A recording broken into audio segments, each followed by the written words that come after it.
உன்னை வினையகல மூங்கில் கொடியமுதன் பொன்னங்கடக்கமலப் போதிரண்டும் என்னுடைய சென்னிக்கனியாக தேற்றினேன் தென்புறத்தார்க்கு என்ன குடவுடையேன் யான் நயந்தரும் பேரின்பமெல்லாம் பழுதின்றி நன்னினர்பால் செயந்தரங்கீர்த்தி ராமானுஜமுனி தாரிணமேல் உயர்ந்த குணத்து திருவரங்கத் தமுதோங்க மண்பாள் இயம்பும் அழுத்துறை அந்தாதி உதேச நெஞ்சமே என் குறை நமக்கு எம்பெருமானார் திருநாமத்தால் மனிதந்த நோட்டிட்டு சாவித்திரி என்னும் நண்பொருளை தெளிதந்த செஞ்சொல் கலித்துறை அந்தாதில் பாடித்தந்தான் புனிதன் திருவரங்கத் தமுதாகிய புண்ணியனே சொல்லிந்தொட கொண்டு உனதடிப்போதுக்கு தொண்டு செய்யும் நல் அன்பரேத்தும் நாமமெல்லாம் எந்தன் நாளுள்ளே அல்லும் பகலம் அமரம்படி நல்கு அரிசமயம் வெல்லும் பரம ராமானுஜா விதியன் விண்ணப்பமே அடியை தொடர்ந்தழும் ஐவர்கட்காய் அன்று பாரத போர் முடிய பரிநெடும் தேர்விடும் கோனை முழுதுணர்ந்த அடியற்கமுதம ராமானுஜன் என்னையால வந்து இப்படியில் பிறந்தது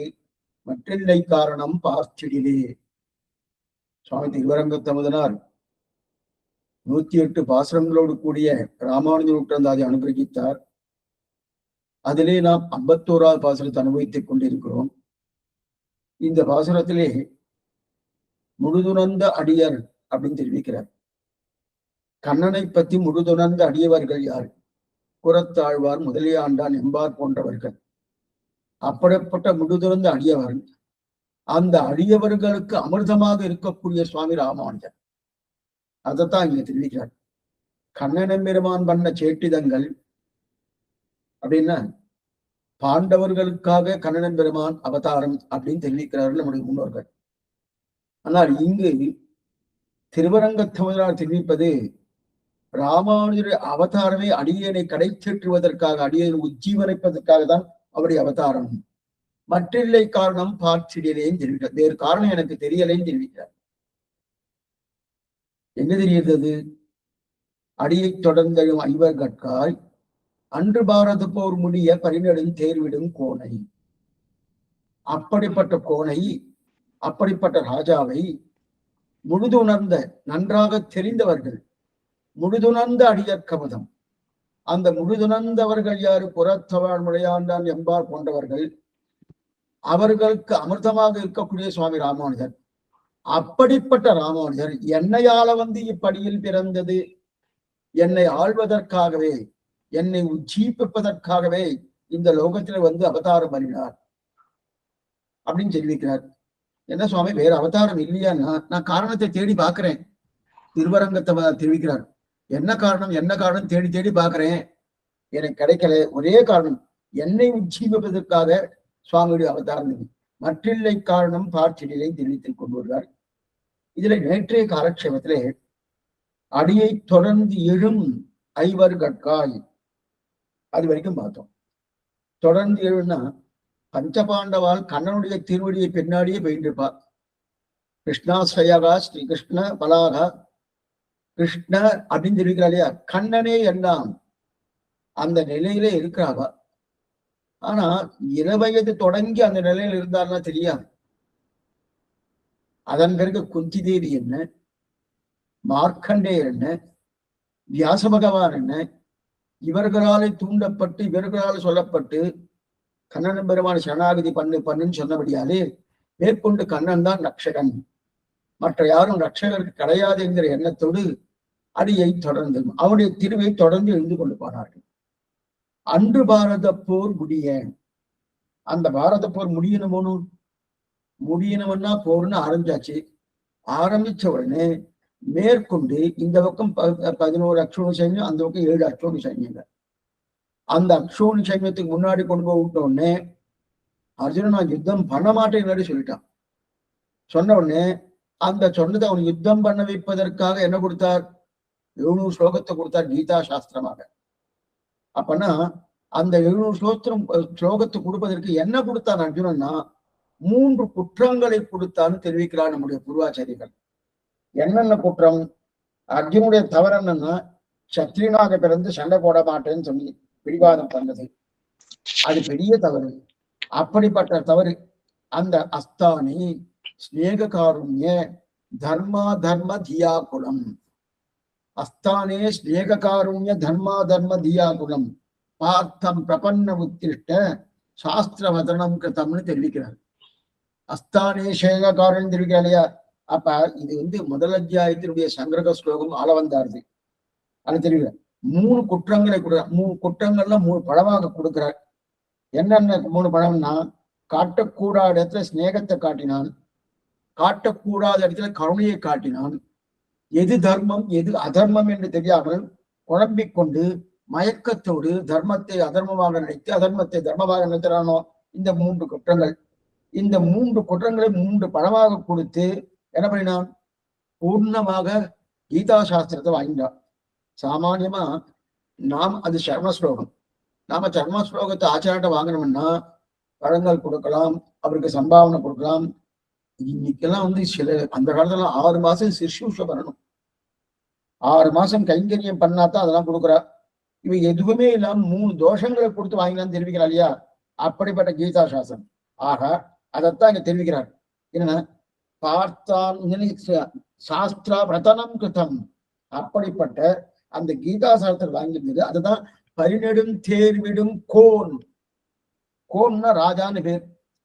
இது மணவாள மாமனிங்கிற பரிநெடும் தேர்விடும் கோன் என்கிற ஒரு நிலையை மணவாள மாமி பண்ணிச்ச ராஜான்னு எழுதியிருக்கார். ஆனா இது ராஜான்னு எப்படி வரும்னு சுவாமி பிரலோகாச்சாரத்திலே பிரலோகஞ்சியை தான் தெரிவிக்கிறார். அதான் பார்க்கணும். அதாவது கண்ணனை ராஜான்னு சொல்ல முடியுமா, கோன்னு சொல்ல முடியுமான்னா அதுக்காக ஒரு கதையை சொல்றார். நேற்று அந்த கதையும் பார்த்தோம், சுருக்கமா பார்த்தோம். ஒண்ணுமில்லை. என்னன்னா, ருக்மணி ஸ்வயம்பரத்துக்காக குண்டினபுரம், அதாவது ராஜா பீஷ்மகன். அந்த பீஷ்மகன் விதர்ப தேசத்து ராஜா. அந்த விதர்ப தேசத்து ராஜாவான பீஷ்மகன் என்ன பண்ண, குண்டினபுரத்துல ராஜ்ய பரிபாலனை பண்ணிக்கிறச்சு. இப்ப ருக்மணிக்கு கல்யாணம் ஆகுதுன்னு தெரிஞ்சது. அவ 2 பேருக்கும் ருக்மணி சந்தேஷன் பேர். இந்த ருக்மணி சந்தேஷம் 7 ஸ்லோகங்கள் எழுதி கொடுத்தா ஒரு முதியவர்கிட்ட, ஒரு பிராமணோத்தமர்கிட்ட. அவரை கொண்டு வந்து கொடுத்து மேற்கொண்டு இதையும் பார்த்து அதையும் பார்த்து மேற்கொண்டு வரணும், இந்த நேரத்துக்கு இங்க வான்னு சொன்ன இவரும் கிளம்பி வந்துட்டார். தாருகன் தேரோட்டி. அந்த தேரோட்டியோடு கண்ணன் பட்டு வந்துட்டான். திருக்கல்யாணத்துக்கு வந்து அங்கிருந்து கிளம்பினானும். அந்த கிளம்பின சமயத்துல அங்க தான் ராஜான்னு காட்டணும். ஏன்னா இவரோ யாதவ குலத்திலே வளர்ந்தவர், சத்திரிய குலத்திலே பிறந்தவர், யாதவ குலத்திலே வளர்ந்தபடியாலே ஒவ்வொருத்தர் இந்த யாதவ குலமே பட்டாபிஷேகத்தை எழுந்திருக்கணும். அப்ப ராஜா இல்லையனும், அப்ப ராஜா வேணுமானும். அப்ப ராஜா வேணுன்றதுக்காக இந்திரன் என்ன பண்ணும், தேவலோகத்திலிருந்து ஒரு சிம்மாசனத்தை அனுப்பியிருக்கான். இந்திரன் தேவலோகத்திலிருந்து ஒரு சிம்மாசனத்தை அனுப்பினான். அடிக்கடி இந்த மாதிரி பண்ணுவார் இந்திரன். ஏன்னா ராமன் யுத்தம் பண்ணிருப்பது தேரை அனுப்பிச்சான். தேர் பாகனோடு தேரை அமைச்சிருக்கானோ. அதே போல இங்க கண்ணன் பெருமானுக்கு ஒரு சிம்மாசனத்தை அனுப்பினான். சிம்மாசனத்தை அப்படின்னா எதுக்கு அனுப்பினான்? கண்ணன் ராஜா அப்படின்னு சொல்வதற்காக. இந்த கதை மகாபாரதத்துல உள்ளது. அதை எடுத்திருக்காரு. அதை எடுத்து பிரலோகஞ்சியர் எடுத்திருக்காரு. இந்த கதை மகாபாரத் ருக்மணி பிராட்டுடைய ஸ்வயம்பரத்துக்காக, இது அடைய வியாக்கியானத்தை வாசிக்கிறேன். ருக்மணி பிராட்டியுடைய ஸ்வயம்பரத்துக்காக குண்டினபுரத்துக்கு ஏறல் எழுந்துள்ள போது இந்திரன் தேவஜாதியிலே ஒரு சிம்மாசனத்தை அனுப்பி வைத்து கிருஷ்ணனை ராஜாவாம்படி அந்த சிம்மாசனத்தில் எழுந்துள்ள பண்ணி வைத்து திருவபிஷேகம் பண்ணி வைத்தான் என்று பிரசித்தமிரேன்னா அது ரொம்ப பிரசித்தமா இந்த கதையை சொல்லப்பட்டிருக்கான். அவருக்கு பிரசித்தமா இருக்கு. அப்படின்னா இந்த கண்ணன் ராஜாதான்றதுக்காக சிம்மாசனத்துக்குள்ள அமைச்சிருக்கானோ அதெல்லாம் தெரியும். அப்பனா கோன்னு சொல்லலாம். அரிநெடும் தேர்விடும் கோன். அந்த தேர்விடும் கோன் என்கிற சப்தத்துக்கு கண்ணன் ராஜாவான்னு தெரிவிக்கிறதுக்காக தான் தெரியும். அப்ப ராஜாவான கண்ணன் பரிநெடும் தேர்விடும் கோன் அப்படின்னு தெரியும். ஏன்னா அப்ப இந்திரன் அமைச்சிருக்கான பிறப்பு இந்திரன் நல்லவன் போட்டுக்கிறேன், நல்லவன் தான். ஆனா அனன்ய பிரயோஜன பரன் அல்ல, பிரயோஜனார்த்த பரன். தன் காரியம் ஆனம். அப்படின்னா நம்ம பாஷையில சொல்லணும் செல்பிஷ் அப்படின்னு. என்ன சுவாமி? ஒண்ணுமே இல்லை, தன் காரியத்துக்காக பார்த்துப்பார். தன் காரியத்துக்கு என்ன வேணா பண்ணுவார். தன்னுடைய சிம்மாசனம் நிலைச்சு நிற்கணும். அதுக்கு யார் வந்தாலும் என்ன பண்ணாலும் அதுக்கு தகுந்தாற் போலதான் அவனுடைய நடைமுறை பாவனைகளோ அவருடைய பேச்சு எல்லாமே இருப்பே தவிர, இப்ப கூட சிம்மாசனம் அமைச்சிருக்கான சொன்னா பின்னாடி கண்ணன் உதவி பண்ண போறானோ, ஏற்கனவே உதவி பண்ணியிருக்கானோ, அதனால அனுப்பிச்சிருக்காரு. வேற எதுவும் இல்லை. ஏதோ ஒரு பிரயோஜனத்தை முன்னிட்டு கொண்டுதான் அனுப்பியிருக்காரு தவிர அவர் பிரயோஜனாந்த பரரே தவிர அனன்ய பிரயோஜன பரன் அல்லன். அப்ப கண்ணனை ராஜாவாக அந்த சிம்மாசனம் உட்கார வைத்து திருவபிஷேகம் பண்ணினான். அவனுக்கு திருமுடி சாத்தி கண்ணன் தான் ராஜா ராஜான்னு இது பிரசித்தமா இருக்குன்னு தெரிவிக்கிறான். அதனால் கண்ணனை ராஜாவாக என்ன தட்டில்லை. இது மகாபாரத்தில் இருக்கக்கூடிய கதைன்னு தெரிவிக்கிறார். இருக்கட்டும், அதைத்தான் பரிநெடும் தேர்விடும் கோன் அப்படின்னு தெரிவிக்கிறார் இல்லையா? அப்ப ராஜாவான கண்ணன் அடுத்து அடியை தொடர்ந்தெழும் ஐவர்கற்காய் அன்று பாரத போர் முடிய பரிநெடும் தேர்விடும் கோனை முழுதுணர்ந்த அடியர் கமுதம். முழுதுணர்ந்த அடியவர்கள், முழுதுணர்ந்த அடியவர்கள்னா நன்றாக தெரிந்து வைத்திருக்கக்கூடிய அடியவர்கள். நன்றாக தெரிந்து வைத்துக் எப்படி தெரிஞ்சு வைத்துக் கொண்டால்னா கண்ணனுடைய சொரூபம் என்ன, ரூபம் என்ன, குணம் என்ன, விபூதி என்ன, இது இத்தனையும் பூர்ணமாக தெரிந்து வைத்திருக்கக்கூடிய அடியவர்கள். இப்ப வியாக்கியானத்தை வாசிக்கிறோம். முழுதுணர்ந்த அடியவர்க்கு சுரூப ரூப குண விபூதிகளை ஏஷநாராயண ஸ்ரீமான் ஸ்ரீரான் நவனிகேதனகா நாகபரியங்கமுத்த ஆகதோ மதுராபுரம் என்கிறபடியே சர்வஸ்மாத் பரணாகும் அஜகத் ஸ்வபாவனாகும் வந்து அவதரித்து உபசங்கர சர்வாத்ம ரூபமேது சதுர்புஜம் என்று பிதாவானவன் பிரார்த்தித்தவாறே பிராகர்த்தரை போல இருந்தபடியையும் யமுனா நதியை கால்நடையாக பண்ணினதும் ஓரமலை கலையிலே கட்டுண்டபடியும் ஒரு அபலையின் கையிலே கட்டுண்டபடியும் பூதனா சகட யமலார்ஜுன அரிஷ்ட பிரளம்ப தேனுகா காளிய கேசி கொலையாபீட சானூர கௌசலாதிகளாகிற ஆசிரிய விரோதிகளை கொண்டதும் அக்ரூர மாலாகாராதிகளை அனுகிரகித்ததும் கோவர்தனோர்த்தனம் அதிமானுஷ திவ்ய சேட்டிதங்களை பண்ணிற்றும் பாண்டவர்களுக்கு பரதந்திரனாக கழுத்திலே ஓலை கட்டு கொண்டு சென்று தூத்தியம் பண்ணிதும் காலாலே ஏவி காரியம் கொள்ளும்படியான சாரத்தியத்தை செய்ததும் விஸ்வரூபத்தை தரிப்பித்ததும் அர்ஜுன வியாஜ லோகோபாகமாத்தமாக ஆத்மா சாஸ்திரத்தை வெளியிட்டதும் முதலானவற்றை அறிந்தவர்களாய் சுபாவங்களுக்கு தோற்று எங்களை எழுதி கொடுத்து சேஷத்துவ சுரூபத்தில் நெட்டரான ஆழ்வான் ஆண்டான் பில்லான் எம்பார் முதலானவர்களுக்கு அமிர்தம் சொரூப உஜ்ஜீவனத்தை பண்ணுவர ஆகையாலே நித்திய அபூர்வமாய் ரசிக்குமானவாராம் அப்படி தெரிவிக்கிறார். ஆச்சரியமான விஷயம் என்னன்னா கண்ணனுடைய சேட்டிதங்கள், கண்ணனுடைய சொரூபம் என்ன, ரூபம் என்ன, விபவம் என்ன, அதுக்கு பேருக்கூடிய குணங்கள் இதெல்லாம் பூர்ணமா தெரிவிக்கிறார். அந்தந்த பூர்ணத்தை யார் அறிந்தவர்கள் என்றா புறத்தாழ்வான் முதலையாண்டான் எம்பார் பில்லான் போன்றவர்கள் அறிந்தால்தான் முழுதுணர்ந்த மேல மேல சொல்லப்படுறார். முழுதுணர்ந்த அப்ப முழுதுணர்ந்த என்ற சப்தத்துக்கு எப்படி முழுது உணர்ந்தார், என்னென்ன முழுது உணர்ந்து இருக்கார், எல்லாம் எல்லாத்தையும் அறிந்திருக்கான்னு அர்த்தம். உணர்ந்தன்னா வேறு, முழுது உணர்ந்தன்னா வேறு. உணர்ந்தன்னா அப்படி போற போக்குல எல்லாமே தெரியாது. முழுதுணர்ந்தன் நன்னா பூர்ணமா அறிஞ்சிருக்கா இல்லையா? என்னென்ன முழுதுணர்ந்திருக்கார், கண்ணனுடைய சொரூபம் என்ன, கண்ணனுடைய ரூபம் என்ன, கண்ணனுடைய குணங்கள் என்ன, கண்ணனுடைய விபூதி என்ன, இதெல்லாம் அறிஞ்சிருக்கணும். அப்ப தன்னுடைய சொரூபம் எது? பரத்வமே பகவானுக்கு உண்டான சொரூபம். பரத்வம் சீயப்பதித்வம், கடவாகனத்துவம், ஜெகத்காரணத்துவம், ஆதிசேஷ பரலிங்கத்துவம், இதெல்லாம் என்னது? கண்ணனுக்கு உண்டான சொரூபம். இந்த சொரூபம் இருக்கு இல்லையா, அந்த சொரூபத்தை அவர் நன்னா முழுதுணர்ந்தார்கள். இது ஒண்ணு. அடுத்து ரூபம். ரூபம்னா அவன் மனுஷனா பிறந்திருந்தும் அப்ராகிருதமான திருமேனி. கண்ணன் எம்பெருமானுடைய திருமேனி பிராகிருதம் இல்லை. நம்முடைய திருமேனி சரீரம், இந்த சரீரம் பிராகிருதமான சரீரம். பிராகிருதம்னா இது பஞ்ச பௌதங்களால் ஆக்கப்பட்ட சரீரம் தான் பிராகிருதம். பிரகிருதியினால் உண்டாக்கப்பட்டது பிராகிருதம். மூல பிரகிருதி இருக்கணும். அந்த மூல பஞ்ச பூதங்கள், பஞ்ச தன்மாத்திரைகள், கர்மேந்திரிகள், ஞானேந்திரிகள் இதெல்லாம் கலந்திருக்கணும். அது இருக்கிறபடியே பிராகிருதம்னு பேரு. இது பிராகிருத சரீரம் பேரு. ஆனா அதே போல கண்ணனுடைய சரீரம் வந்து அவதாரம் பண்ணியிருக்கார். அவருடைய பிராகிருதமான அப்ராகிருதமான தெரியும். எங்க தெரியும் பின்னாடி சொல்றேன். அப்ராகிருதமான திருமேனி இது ரெண்டாவது. அதே சொரூப ரூபம். அப்புறம் குணம். குணம் என்னதான்? சரி, குணம் தான் தெரியுமே சாமி. கண்ணன் பொய்யாளன், கண்ணன் திருடன்னா, என்னதான் பொய் சொன்னாலும், என்னதான் திருடன்னா, எம்பெருமான் சத்தியவாக்கியன், சத்திய சங்கல்பன், சத்தியவாக்கியன், சத்திய சங்கல்பன். இதெல்லாம் மேல சொல்றேன். எங்க தெரியுது சத்தியவாக்கம்? கண்ணன் பொய்யாளன், கண்ணன் திருடன் இதெல்லாம் சொல்லிட்டு இருக்கணும். என்ன சொன்னாலும் கண்ணன் சொல்றதுதான் உண்மை. அது இது உது என்னலாவனவல்ல என்னவும் செய்கை நைவைக்கும் முதுவைய முதல்வான ஆழ்வார் பாசுரம்.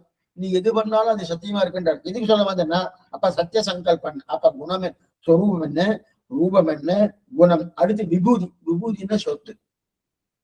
அவனுக்கு உண்டான சொத்துக்கள் என்ன? அவனுக்கு ஒண்ணுமில்லையே சுவாமி, வெண்ணையும் பாலும் தானே சுவாமி. வெண்ணைக்காக பாலுக்காக எங்கெங்கயோ ஏதோ கூத்தாடிட்டு இருக்கான். கூத்தாடி வெண்ணெய் கொடுக்குறியா, பால் கொடுக்குறியா, இது கொடுக்குறியா அப்படின்னு கேட்டு இருக்கானா. அது அந்த மாதிரி இருந்தாலும் அவனுக்கு விபூதிநாதன். இரண்டு விபூதிக்கும் நித்திய விபூதி என்ன, நீலா விபூதி என்ன, இந்த ரெண்டு விபூதிக்கும் உண்மையை தெரிஞ்சு கொண்டவன் யாரோ. நாம என்ன தெரியுமா தப்பா புரிஞ்சுப்போம்.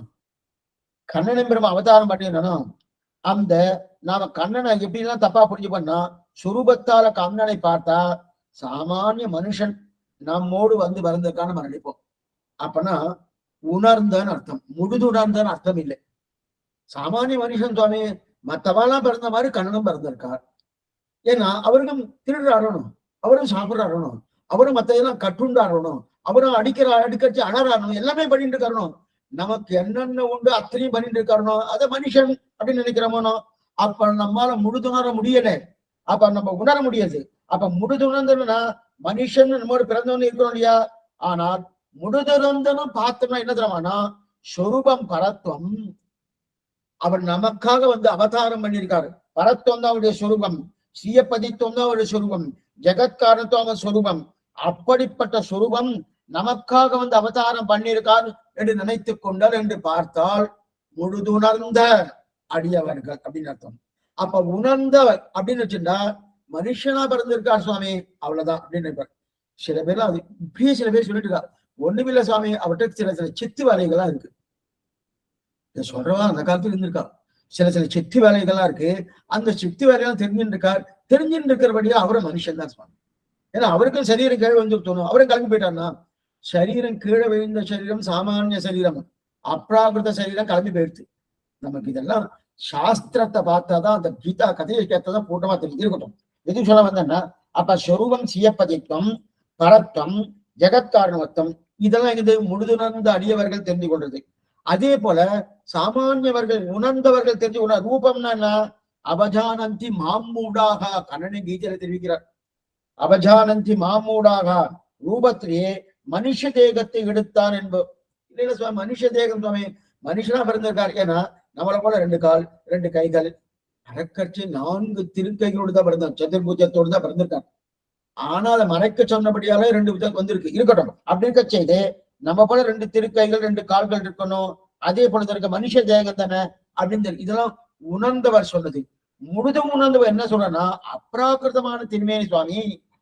அப்ப சாமானியப்பட்டவர் தெரிவது அவஜானந்தி மாம் மூடாக போச்சுன்னு சொல்றான் அந்த வார்த்தையை. அர்ஜுனா, மூடர்கள் என்ன சரியா நினைக்கிறதே கிடையாது. நான் மனுஷன்னு நினைக்கிறேன் அர்ஜுனா. என்ன மனுஷன் நினைச்சு இந்த மாதிரி பண்றானோ, அவஜானந்தி மாமூடாக அப்படின்னு ரூபத்திலே என்ன இருக்காரு, அந்த மனுஷ தேகத்தை அவர்கள் பார்க்கிறார்கள். இது யாரு? உணர்ந்தவர்கள். முழுதுணர்ந்தவர்கள் என்ன பண்றான்னா, இது மனுஷன் இல்ல, அப்ராகிருதமான திருமேனி, அப்படிப்பட்ட திருமேனி தெரிவிக்கிறார். அதுக்கு மேல குணங்கள். குணம் என்னன்னா, கண்ணன் எப்படிப்பட்ட குணம்? கண்ணன் பொய்யாளன், பொய் சொல்லுவான். 10,108 பெண்கள் கல்யாணம் வேற பண்ணிட்டான். 1 2 இல்ல, கண்ணன் பொய்யாளன். அது ஆழ்வாரை தெரிவிக்கிறார். கடியன் கொடியன் நெடியமால் உலகம் கொண்ட அடியன் அறிவரு மேனிமாயத்தன். அறிவரு மேனிமாயத்தன் இத்தனையும் இருக்கணும். இதெல்லாம் யார் நினைப்பா? சாமானியப்பட்டவா கண்ணன் பையன், கண்ணன் குடியன், கண்ணன் கடியன் அப்படின்னு நினைக்கிறாரியா. ஆனா முழுதுணர்ந்தவர்களாக இருக்கக்கூடிய அந்த அடியார்கள் என்ன நினைப்பா தெரியுமா? அதே விஷயம் ஆழ்வார் பாசத்திலேயே இருக்கு. கடியன் கொடியன் நெடியமால் உலகம் கொண்ட அடியன் அறிவரு மேனிமாயத்தன். இது உணர்ந்தவர்கள். முழுதுணர்ந்தவர்கள் எப்படி நினைக்கிறான்னா, ஆகிலும் கொடிய என் நெஞ்சம் அவனென்றே கிடக்கமில்லே அப்படின்னு தெரிவிக்கிறான் இல்லையா. ஆகிலும் கொடிய என் நெஞ்சம் இருக்கா இல்லையா. இதை தெரிஞ்சு கொண்டவர்கள் தான் யாரு? அவனை தவிர மற்றொன்னு கிடையாது. கடியனோ கொடியனோ நெடியமாலோ அல்லது பொய்யாரனோ அவன் பொய்யே கைம சொல்லி புறமேயாடி என்று ஆழ்வார் தெரிவித்தார் போல, அப்படிப்பட்ட கண்ணனுடைய பொய்யே நமக்கு தஞ்சம். அப்படியே ஆமா, ஆகியம் எடுக்க மாட்டேன்னு சொன்னா எடுத்தானு. யாருக்காக எடுத்தான்? ஆசிரித வாத்சல்யன் எதுக்காக எடுத்தான்? பீஷ்மாச்சாருடைய வாக்கு பொய்யாகப்படாது. அதுதான் தன் வாக்கு பொய்யானாலும் பரவாயில்ல. இப்ப பொய்யன் யாரு? நிஜமா பொய்யன் பொய்யன் நம்ம சொல்லிட்டு இருக்கோமோ, தான் ஏறிட்டு கொண்டு பொய்ய சொல்றான். என்ன ஏறிட்டு கொண்டுனா, நான் ஆயுதம் எடுக்க மாட்டேன்னு சொல்லி பிரதிஜை பண்ணிட்டான். ஆயுதம் எடுக்க வைக்கிறேன்னு சொன்னான் பீஷ்மாச்சாரி. உடனே பீஷ்மனுடைய வார்த்தை பொய்யாகப்பட, தன் வார்த்தை பொய்யானாலும் பரவாயில்ல. இதுதான் உத்தமன்னு பேரு, ஓங்கி உலகளந்த உத்தமன். அப்ப அது பண்ணினானா அவன் பொய்யாகனா? சுவாமி என்னமா சுவாமி அவங்க தெரிவிக்கிறாங்க, அதான் தெரிவிக்கிறாங்க. அப்படிப்பட்ட அப்ப அவனுடைய பொய்யாளன் நினைச்சா உணர்ந்தான் அர்த்தம். முழுதுணர்ந்தவர்னா என்னது? ஆகிலம் எடியோ நெஞ்சம் அவனென்றே கிடக்குவனை தெரிஞ்சு கூட முழுதுணர்கள். அவக எத்தனைவன் பொய்யனாக இருந்தாலும் கடியனாக இருந்தாலும் சத்திய சங்கல்பன், சத்திய வாக்கியம். சத்திய வாக்கியம்னா முழுதுணர்ந்த, அதுதான் முழுதுணர்ந்த. இதெல்லாம் தெரிஞ்சு கொண்டாலும் முழுதுணர்ந்த. கடைசியா விபூதி. ஆனா சொரூபம் என்ன, ரூபம் என்ன, குணம் என்ன, விபூதி என்ன? இப்ப நம்ம எந்த சப்தத்துக்குள்ள அர்த்தத்தை பார்க்கிறோம்? முழுதுணர்ந்த அடியவர்க்கு, அந்த சப்தத்துக்குண்டான அர்த்தம். அப்பனா கண்ணனை பற்றி முழுது உணர்ந்தவர்கள். கண்ணனை பற்றி முழுது உணர்ந்தவர்கள்னா கண்ணனை பத்தி என்ன தெரிஞ்சிருக்கா? கண்ணுடைய சொரூபம், கண்ணுடைய ரூபம், கண்ணுடைய குணங்கள், கண்ணுடைய ஆச்சரியமான சேட்டு தாங்க, இதெல்லாம் தெரிஞ்சுட்டு காரணம் அதைத்தான் தெரிவிக்கிறார். அப்ப உணர்ந்த வேறு, முழுதுணர்ந்த வேறு. சாமான்யமாய் தெரிஞ்சிருந்தா உணர்ந்த. கண்ணன் பொய்யாளன், கண்ணன் திருடனா உணர்ந்தன்னு அர்த்தம். கண்ணன் என்னது? அவன் பொய்யே நமக்கு தஞ்சம் நினைச்சிருந்தா முழுதுணர்ந்தன்னு அர்த்தம். அதைத்தான் தெரியும். அவன் சத்திய சங்கல்பன், சத்திய வாக்கியன், அதான் முழுதுணர்ந்த. அடுத்து கடைசியா விபூதி. விபூதினா அவருக்கு ஒண்ணும் கிடையாது சுவாமி. கண்ணனுக்கு வெறும் வெண்ணையும் பாலும் தானே இருக்கு, வேற என்ன இருக்கு? அந்த கோகுலத்துல அவருக்கு என்ன இருக்கு? வெண்ணையும் பாலும் தானே இருக்கான்னா, பட்டாபிஷேகத்தை வேற இழந்து வேற இருக்கு. பட்டாபிஷேகம் எழுந்தது யயாஜி சாபத்தாலே பட்டாபிஷேகம் எழுந்து போயிட்டோம் அப்படின்னு நினைக்கிறாலும் சில பேர்லாம். அதுதான் உணர்வு. முழுதுணர் இது உணர். அப்படின்னா அவன் வெறும் உணர்ந்து இருக்கா. கண்ணன் பட்டாபிஷேகத்தை, கண்ணன் கூட பட்டாபிஷேகம் எடுத்து கண்ணனுக்கு வெண்ணையும் பாலம் தான் தெரியும், வேற தெரியாது தெரிவிக்கிறா இல்லையா? ஆனா இது உணர்ந்தவர்கள். முழுதுணர்ந்த என்ன நினைப்பான்னா, அது எதை இழந்தாலும் இதுதான் சர்வஸ்மாத் பரன், எல்லாரை காட்டிலும் மேம்பட்டவன், இவன் தான் ஜெகத்துக்கு ஈஸ்வரன், ஜெகதாச்சாரியன் சொல்றமனோ, ஜெகத்துக்கு ஈஸ்வரன் என்று நினைத்துக் கொண்டு விபூதியை தெரிந்து கொண்டானோ. அப்படிப்பட்ட நிலை வருகின்றவர் யாரு? முழுதுணர்ந்தவர்கள், முழுதுணர்ந்த அடியவர். அந்த முழுதுணர்ந்த அடியவர்கள் யாருன்னு சொன்னேன்? புறத்தாழ்வார் என்ன, முதலியாண்டார் என்ன, எம்பார் என்ன, பில்லான் என்ன போன்றவர்கள் முழுதுணர்ந்து இருக்கா. அப்படிப்பட்ட முழுதுணர்ந்தவர்கள். அது மட்டுமில்லை, கண்ணன் எங்கிருந்து என்னைக்குமே ஒரு விஷயம் இன்னாரை பத்தி தெரிஞ்சுக்கணும்னா அவர் குலம் என்ன, அவர் தாயார் தகப்பனார் நிலை என்ன, அவருடைய உத்தியோகம் என்ன, அவர் எங்கிருந்து வந்திருக்கார், அவர் என்ன வாசிச்சிருக்கார், இதெல்லாம் தெரிஞ்சுட்டாதான் அவருடைய பெருமையே தெரியும். இப்ப கண்ணன் கண்ணன் கண்ணன் அங்க யாதவ குலத்துல பிறந்திருக்கான், அதே போல வசுதேவருக்கு தேவகி பிறந்திருக்கான்னா அது போராது. எங்கிருந்து வந்திருக்கார், எங்கிருந்து வந்தாக்கான்னு பார்க்கணுமோ. எங்கிருந்து வந்தார், அதுக்குதான் அந்த புண்ணான ஸ்லோகத்தை, ஹரிவம்சத்தினுடைய ஸ்லோகத்தை எடுத்து அனுகரிக்கிறார் சுவாமி பிரலோகஞ்சியர் சுவாமி. என்ன தெரிவிக்கிறார்னா, ஏஷநாராயண ஸ்ரீமான் ஷீரான் அபினிகேதனகா நாகபரியங்கம் ஸ்ருத்ய ஆகத்தோ மதுராபுரியம். ஏஷநாராயண ஸ்ரீமான் மதுரா நகரத்திலே பிறந்தான் என்று தெரிந்து கொண்டால் உணர்ந்த, முழுதுணர்ந்த அல்ல, உணர்ந்த முழுதுணர்ந்த. உணர்ந்தன்னா சாமான்யம் ஒண்ணுமில்ல சுவாமி. அவர் மதுரையில பிறந்தார், சிறைச்சாலையில பிறந்தார், அது தேவகி அதே போல வசுதேவருக்கு பிறந்தார், இதெல்லாம் உணர்ந்தன்னு அர்த்தம். அப்படின்னா ஏஷநாராயண ஸ்ரீமான், நாராயணனா ஸ்ரீமான் ஆகத்தோ மதுராபுரியும், எங்கிருந்து? அந்த பரத்துவமாக இருக்கக்கூடிய ஸ்ரீவைகுண்டநாதன் அங்கிருந்து கிளம்பி திருப்பார்கடலுக்கு அங்கிருந்து கிளம்பி மதுரைக்கு மதுரையிலே வசுதேவருக்கும் தேவகிக்கும் அவதாரம் பண்ணினான் சதுர்புஜத்தோடு என்று தெரிந்து கொண்டால் முழுதுணர்ந்த. அதைத்தான் இந்த ஹரிவம்ச ஸ்லோகம் சொல்றது. ஏஷநாராயண ஸ்ரீமான் ஷீரான் நவனிகேதனகா நாகபரியங்கம் ஸ்ருத்ய ஆகத்தோ மதுராபுரியும் தெரிவிக்கிறார் இல்லையா? அப்ப ஸ்ரீவைகுண்டம் இருந்தவன் நாகபரியங்கம் ஆதிசேஷன் படுக்கை விட்டு திருப்பார்கடலிருந்து கிளம்பி மதுரா நகரத்துக்கு வந்தான். இதைத்தான் பிரலோகாச்சார் தெரிவிக்கிறார். என்ன தெரிவிக்கிறான்னா, நம்ம இது உணர்வுன்னு சொன்னா முழுதுணர்ந்த, உணர்ந்த முழுதுணர்ந்த. முழுதுணர்ந்தவர் தான் நன்னா அறிஞ்சிட்டு இருக்கான்னு அர்த்தம்.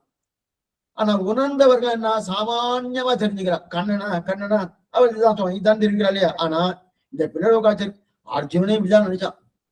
அர்ஜுனன் நினைவு இப்படிதான் இருந்தது. எதுக்கு தெரிவிக்கிறார் பிள்ளலோகாச்சர்? ஆச்சரியமான வார்த்தை சொல்றார். இவன் தனக்காக இட்ட வேஷத்தை தன்னை கொண்டு பாராதே அவனை இட்டு பார்த்து அஞ்சின அச்சம் தீர.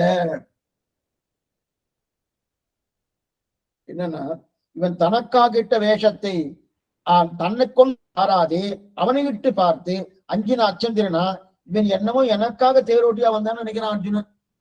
ஓ, எனக்கு வேலையாண்டா இருக்கான், அவனுக்கு வேற வேலை கிடையாது, என்னமோ எனக்கு உதவி பண்ணணும் இல்ல, ஏதோ அத்தை பையனும் ஏதோ பண்ணலாமேன்றதுக்கு என்கிற அபிப்பிராயத்தோட என்கிட்ட வந்திருக்கான்னு நினைச்சுட்டு தானோ நினைச்சானோ.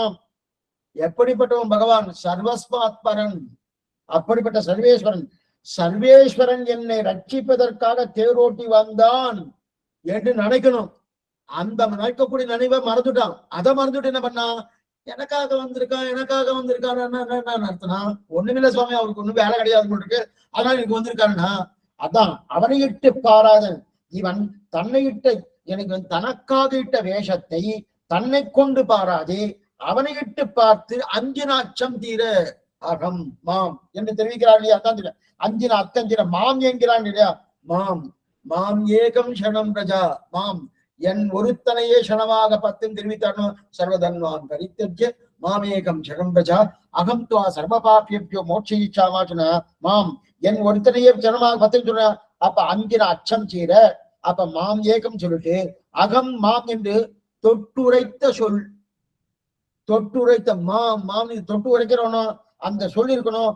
அந்த சொல்லி என்னன்னா, அப்ப கண்ணன் எங்கிருந்து வந்திருக்கான் மாம்னு சொல்றச்சே எங்கன்னா, ஏஷநாராயண ஸ்ரீமான் ஸ்ரீரான் நவனிகேதனகா நாதபரியங்கமசுத்த ஆகத்தோ மதுராபுரின் ஸ்ரீவை கொண்டநாதன் கண்ணனாக அவதாரம் பண்ணிருக்கான். அப்பனா வந்த வழி யாருன்னு தெரிஞ்சு கொள்ளாம நான் கேவலமா பேசப்படுறேன்.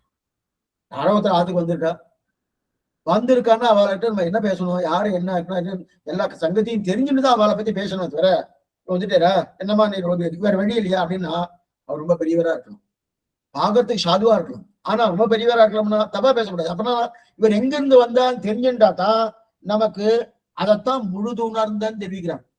உணர்ந்தன்னு நான் பார்த்தோன்னே இவர் இன்னும் சுமாரா இருக்காரு, சாமானியப்பட்ட பொருளுக்கு அப்படின்னு ரொம்ப உயர்ந்தவரா இதுக்கு சொல்ல வந்தாங்க. அப்படிப்பட்ட அப்படின்னா எங்கிருந்து வந்தான்னு தெரிஞ்சாதான் மனசுல கேவலமா படாது. இல்ல சுவாமி அவ்வளவு உயரத்திலிருந்து வந்திருக்காருன்னா அப்ப உயர்ச்சி வந்துடும். அந்த முயற்சிக்காக தான் என்ன தெரிவிக்கிறார், முழுது உணர்ந்தான்னு தெரிவிக்கிறார். அப்படிப்பட்ட முழுது உணர்ந்த அப்படின்னா முழுது உணர்ந்ததுக்கு ஆசியம் அஜகஸ்வபாவம், அஜகஸ்வபாவம் ஆச்சரியமான தேசிகளுடைய வேதாந்த தேசிகளுடைய சுத்தி. அதே சொல்லும் அது என்னன்னா, அவதாரஸ்ய சத்தியத்துவம் 4 அவதார ஸ்லோகங்கள் தெரிவிக்கிறார். கீதையை அடி நேற்று கூட சொன்னேன், கீதையை கொஞ்சமா நம்ம வாசிக்கணும், அது ஒரு விஷயத்தை தெரிஞ்சுக்கணும். ஆச்சரியமான விஷயங்கள் கரணம் பெறுவார், உயர்ந்த விஷயங்கள், சாமானிய விஷயம். ஆனா அதை ஸ்ரீ வைஷ்ணவாட்டு தான் கேட்கணும். உண்மையான கண்ணனுடைய அபிப்பிராயம் என்ன? ஏன்னா மற்றவாலாம் என்ன சொல்லுவாங்கன்னா, கண்ணன் ஏதோ சொல்லியிருக்கார் அப்படின்னு சொல்லி கண்ணனை ஒரு சாமானிய மனுஷனாக அதான் உணர்ந்த முழுதுணர்ந்துன்னு பார்த்தோம்னோ, உணர்ந்த சப்தத்தோட அவர் நின்றுவா. முழுதுணர்ந்த சப்தத்தோடு ஸ்ரீ வைஷ்ணவா நிற்பா. அதான் முழுதுணர்ந்த அடியவர். அந்த முழுதுணர்ந்த அடியவர்கள் ஸ்ரீ வைஷ்ணவர்கள். அவள்கிட்ட கேட்டாதான் இது கீதை கேட்டதான் நல்லா புரியும். இதுக்கு சொல்ல வந்தேன்னா அதுல தெரிவிக்கிறார் 4 ஸ்லோகங்கள் தன்னுடைய அவதாரத்தை பத்தி தெரிவிக்கிறார். கண்ணனை பெறுவான். அவதாரஸ்ய சத்தியத்துவம் அஜகத் ஸ்வபாவதகாம் சுத்த சத்வமயத்வஞ்ச ஸ்வேச்சா மாத்திர நிதானதகாம் தர்மத்வானே சமுதயகா சாது சம்ரக்ஷணார்த்தனாக. இந்த 4 ஸ்லோகம் என்னென்ன 4 ஸ்லோகம் மேல சொல்றேன், ஸ்லோகத்தை ஆரம்பம் மட்டும் சொல்றேன். இந்த 4 ஸ்லோகங்கள் அவதாரத்துக்கு, ஆனா அந்த அவதாரத்துக்காக சொல்லப்பட்ட ஸ்லோகம் அது புகுத்தினதுன்னு கூட வச்சுக்கலாம், அப்படி கூட வச்சுக்க. ஏன்னா அவருக்கு தன்னை பத்தி சொல்லணும்னு சில விஷயங்கள்லாம் காலக்ஷேப அதிகாரியே ஏதோ ஒரு திடீர்னு ஞாபகம் வந்து ராத்திரி படுக்கரிச்சு நாளைக்கு காலக்ஷேபத்துல சொல்லலாம்னு இருக்கும். ஆனா இவருடைய காலக்ஷேபம் பண்ணக்கூடிய அந்த விஷயத்துக்கும் இவர் சொல்ல வேண்டிய விஷயத்துக்கு சம்மந்தமே இருக்காது. இருந்தாலும் அதுல புகுத்தணும் சொல்லிட்டு இருப்போம்னா அந்த மாதிரிதான் கண்ணன் பெருமான் புகுத்திருக்கார். தன்னுடைய அவதார ரகசியத்தை 4 ஸ்லோகங்களால சொல்லியிருக்கிறார். ஏன்னா இப்ப என்ன கேட்டான்னா, அர்ஜுனா நானும் பிறந்திருக்கேன் நீயும் பிறந்திருக்கேன். அப்ப என்ன போலதான் உனக்கும் பிறப்பான்னு கேட்டுருக்கான். நான் பிறந்தவன் நீ பிறந்திருக்கேன், எனக்கும் கர்மத்தால பிறந்து நீ கர்மத்தால பிறந்த. இல்ல உன்னுடைய பிறப்பு வேறு என்னுடைய பிறப்பு வேறு. உன்னுடைய பிறப்பு போல என்னுடைய பிறப்பு இல்லை. என்னுடைய பிறப்பு இச்சாதீனம், நீ கர்மாதீனம். அந்த இச்சாதீனத்துக்கு 4 ஸ்லோகத்துல கொடுக்குறான். அந்த 4 ஸ்லோகம் பகூனுமே வெதீதானி அது ஒரு ஸ்லோகம். அஜோபிசன் அவ்யயாத்மா பூதானாம் ஈஸ்வரோபிசன் இது ஒரு ஸ்லோகம். யதா யதாகி தர்மஸ்ய கானிர் பவதி பாகுன இது ஒரு ஸ்லோகம். இந்த கடைசி ஸ்லோகம் உங்களுக்கு தெரியும். பரித்ராணாய சாகுனாம் விநாசாய துஷ்கிருதாம் தர்ம சம்ஸ்தாபனாசாய சம்பவாமி யுகே யுகே. இந்த 4 ஸ்லோகங்கள் இருக்கியா, இந்த 4 ஸ்லோகங்களை அவதார ரகசியத்துக்காக வைத்தான் கண்ணன் பெருமான். எதுக்கு சொல்ல வந்தேன்னா, அப்ப எம்பெருமான் தன் சுபாவத்திலே ஒன்று கூட குறைத்து கொள்ளாமல் கண்ணனாக பிறக்கிறான். இடையனாக பிறந்தாலும் அவன் பரத்துவம் அவன்கிட்ட குறையவே குறையாது, என்றைக்கும் குறையாது. எதுக்கு சொன்னா முழுதுணர்ந்த அணியவர். முழுதுணர்ந்தவனா பகவான் இடப்பிழையா பிறந்தாலும் சரி, எந்த நிலையா பிறந்து அவனுடைய ஸ்ரீவைகுண்டநாதனுடைய நிலை அவனுக்கு ஏதாவது குறையுமான்னா, இல்ல சுவாமி இங்க வந்தாச்ச சுவாமி இங்க வந்தவன தன்னை கொஞ்சம் குறைச்சுக்கணுமான்னா ஒரு நிலையும் திருமேனியும் குறையாது, பரத்துவம் குறையாது, எதையும் குறையாம நிலையில இருந்துட்டு இருக்கானோ அது குறையவே குறையாது. அதுதான் முழுதுணர்ந்த. அது முழுதுணர்ந்த தெரிந்து கொண்டவர்கள் யார்? கூறத்தாழ்வான் போன்றவர்கள் தெரிவிக்கிறான் இல்லையா? அப்ப பரத்துவம் இல்லை சௌலபியம் மட்டும்தான் தெரிந்து கொண்டால் உணர்ந்த. ஆனா எங்க தெரியும் சுவாமி? இதற்காக ஆச்சரியமா எடுக்கிற. இனிமே என்ன சொல்றேன்னா, முழுதுணர்ந்தன்னா என்னது? முழுதுணர்ந்தன்னா இப்ப நம்ம மேலிருந்து வர என்ன சொன்னோம்? சொரூபம் என்ன, ரூபம் என்ன, குணம் என்ன, விபூதி என்ன, இந்த 4 நிலைகளை அவரை பத்தி சொன்னோம். ஆனா அவர் பிறந்ததிலிருந்து கடைசியில ஸ்ரீவைகுண்டம் போகிற வரைக்கும் என்னென்ன சேட்டிதங்கள் உண்டோ அத்தனையும் தெரிவிக்கிறார். அத்தனையும் பூர்ணமாக இங்க தெரிவிக்கிறார். முழுதுணர்ந்தன்னா முழுதுணர்ந்தது ஸ்வரூப ரூப குண விபூதிகளை நம்ம ஏற்கனவே தெரிஞ்சுட்டோம் அது. ஆனா முழுதுணர்ந்தனா கண்ணன் பிறந்திருந்து பரம்பதம் போக வரையில், கண்ணன் பிறந்திருந்து பரம்பதம் போற வரையில் இந்த மாதிரி ஏதாவது பாசனம் இருக்கான? அந்த மாதிரி பாசனம் இல்லை. ராமனுக்கு உண்டு, ராமனுக்கு உண்டு. குலசேகரால் அனுகிரகித்த கடைசி பாசனம் அங்க ரெண்டு பதில் அயோத்தி அண்ணன் அப்படின்னு தெரிவிக்கிற கடைசி பாசனங்களுடனே அது தெரிவிக்கிறாரு. ஆனா இங்க குலசேகராழ்வார் தெரிவித்தால கண்ணனை கிடையாது. ஆனா கண்ணன் பிறந்த நிலையிலிருந்து சீவை கொண்டவர்களுக்கும் திரலோகஞ்சிய சுவாமி என்னென்ன சில சேட்டுதல் எடுத்து இதனால அது பூர்ணமாக உணர்ந்தவர்கள் முழுதுணர்ந்தவர்கள் அப்படின்னு தெரிவிக்கிறார். என்னன்னு பார்க்கணும். கண்ணன் பிறந்த போது கண்ணன் அவதாரம் பண்ணான். ஆவணி மாசம் ரோகிணி நட்சத்திரம் அஷ்டபதியில் அவதாரம் பண்ணான்.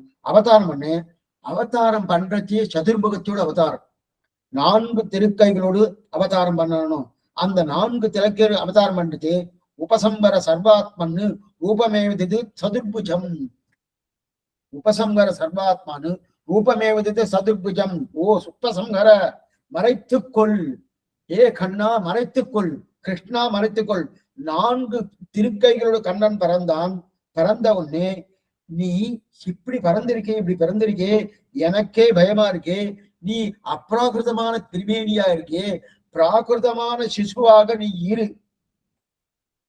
பிராகிருதமான சிசுவாக இரு. அப்படின்னா என்ன அர்த்தம்னா, அந்த வசுதேவன் சொல்ல தான் பிராகிருதமான திருமேனியாக இருந்தா அப்ப கூட பிராகிருதமான திருமேனி இல்ல. பிராகிருதமான திருமேனிக்கு எப்படி இருக்குமோ அந்த நிலையில கண்ணன் எம்பெருமான் 2 திருக்கைகளோடு சேவை சாதித்தார். ஏன்னா அவர் அவதாரம் பண்ணும் போதும் சக்கரம் என்ன, சங்கம் என்ன, கதை என்ன, அது அந்த சரித்திரம் நல்லாவே தெரியும். எல்லாத்துக்கும் என்னென்ன திருவாபரணங்களோட அத்தனையோடு பிறந்திருக்கார். அது அத்தனையும் போகணுமோ, இதெல்லாம் அப்ராகிருதம். இந்த அப்ராகிருதம் தெரிஞ்சுட்டுனா என்ன ஆபத்து வந்துடும்னு ஒரு பயம் ஒண்ணு. 2வது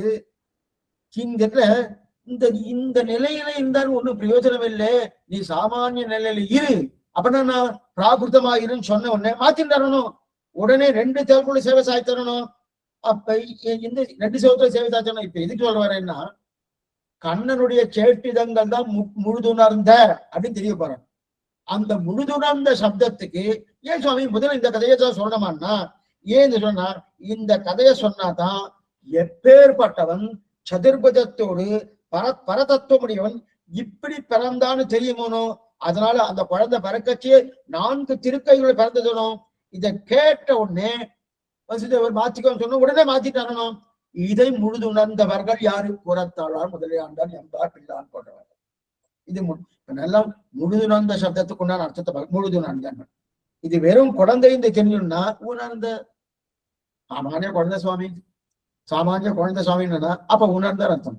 முழுதுணர்ந்தன்னா எப்படிப்பட்டவன் பரத்துவமுடையவன் இங்கு வந்து 4 திருக்கைகளோடு பிறந்து மேற்கொண்டு வசுதேவர் சொல்ல உபசங்கர சர்வாத்மனு ரூபமேது சதுர்புஜம், அந்த சதுர்புஜத்தை உபசங்கர மறைத்துக்கொள் சொன்ன உடனே மறைச்சுட்டானோ. அப்படிப்பட்ட மறைத்துக்கொண்டாது அதான் என்ன தெரிவது? முழுதுணர்ந்த அப்படின்னு தெரியுது. இது முழுதுணர்ந்த. ஆனால் அப்ராகுதம் திருமேனி, அப்படிப்பட்ட அப்ராகுதமான திருமேனி. அப்ப பிராகிருதமான திருமேனியாக ஆகட்டும் அப்படின்னா அப்பவும் அப்ராகிருதமான திருமேனி தான், பிராகிருதம் இல்லை. நம்ம என்ன வசுதேவர் பிரார்த்தித்தார் 4 திருக்கைகள் வேண்டாம், 2 திருக்கையோடு மனுஷனை போல இருந்துன்னு உடனே என்ன பண்ணார்? இந்த பிராகிருதமான திருமேனி அப்போ அப்ராகிருதம் தான். ஆனா பாக்குறதுக்கு பிராகிருதமா தெரியும் அப்படின்னு தெரிவிக்கிறாரு. ஆனா ஆஹா பிறந்தது இது மட்டும் சரி.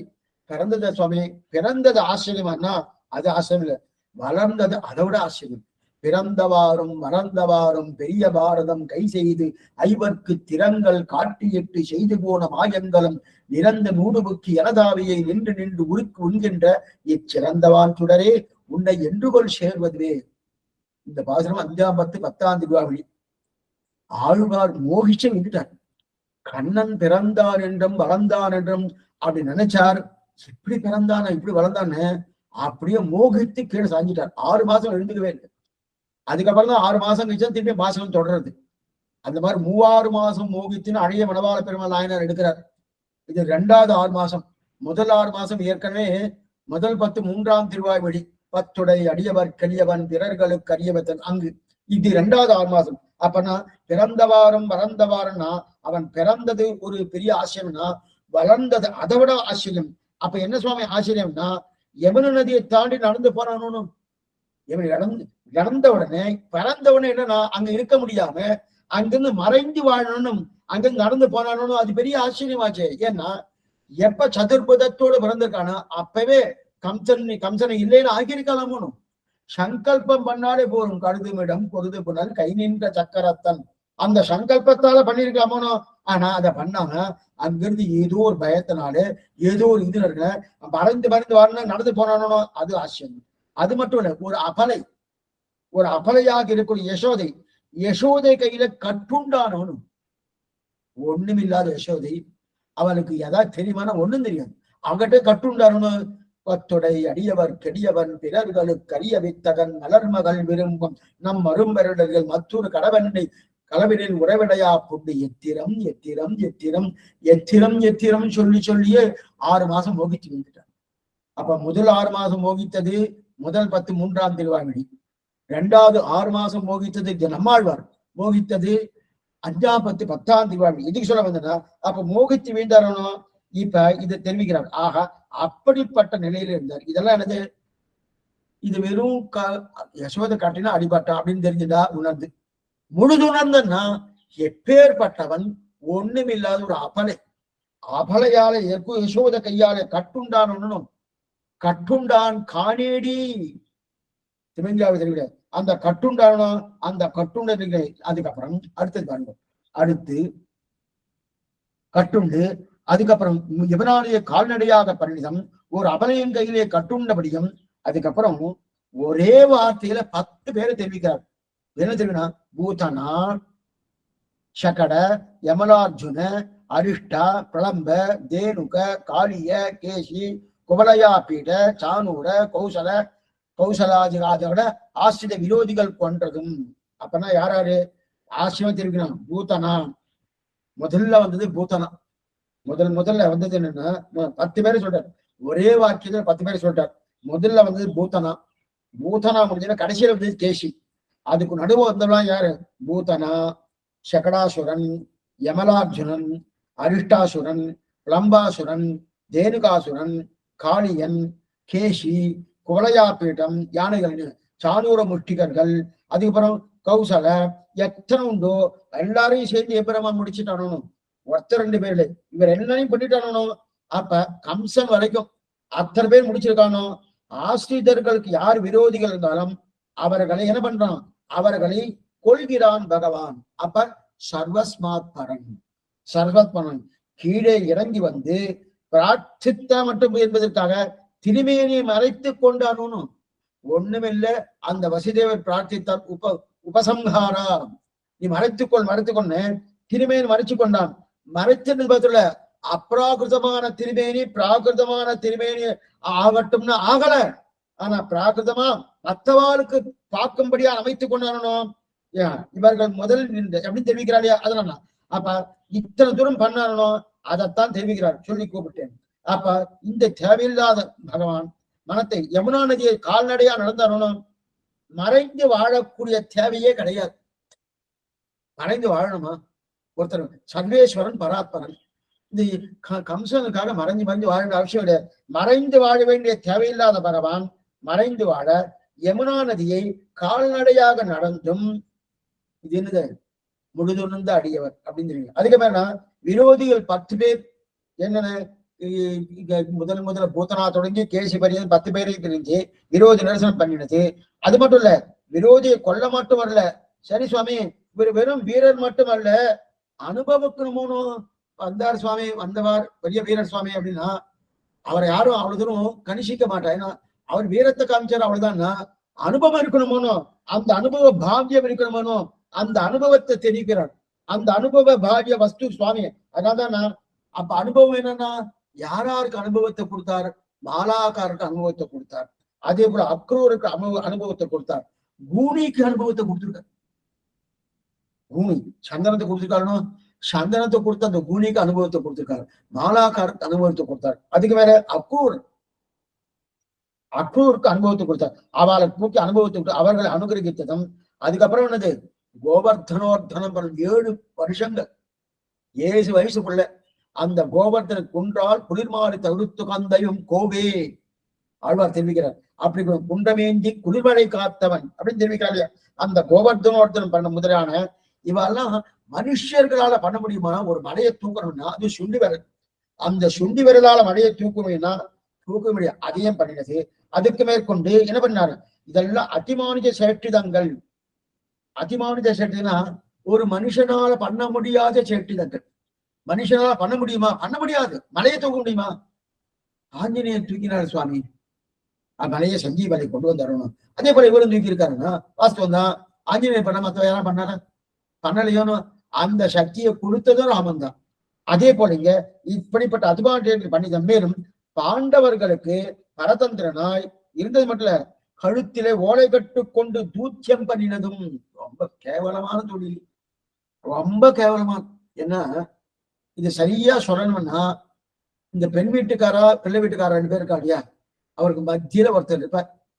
அவர் என்ன அவரை வேற ஆங்கிலத்துல அவர் வேற பேர் சொல்லுவா, தமிழ்ல அது வேற பேர் சொல்லுவா. அந்த பேரை சொல்ல விரும்பல. எதுக்கு சொல்லுவேன்னா, அவரை இவாரும் கூப்பிடுவா வாழும் கூப்பிடுவா. 2 பேரும் நல்லா வசதி வாங்கிப்பார். 2 பேருக்கும் வசதி. அப்பெல்லாம் இங்கேயும் தூதனா போவார், அங்கேயும் தூதனா போவார். அத போல ஒரு தூது நடக்கிறதுன்றது சாமானிய விஷயமே இல்லை, கேவலமான தொழில். அந்த கேவலமான தொழில் பண்ணாரோ தூதி பண்ணது மட்டுமல்ல, பாண்டவ தூதன் ஒரு திவ்யதேசத்தை ஏற்படுத்திட்டார்.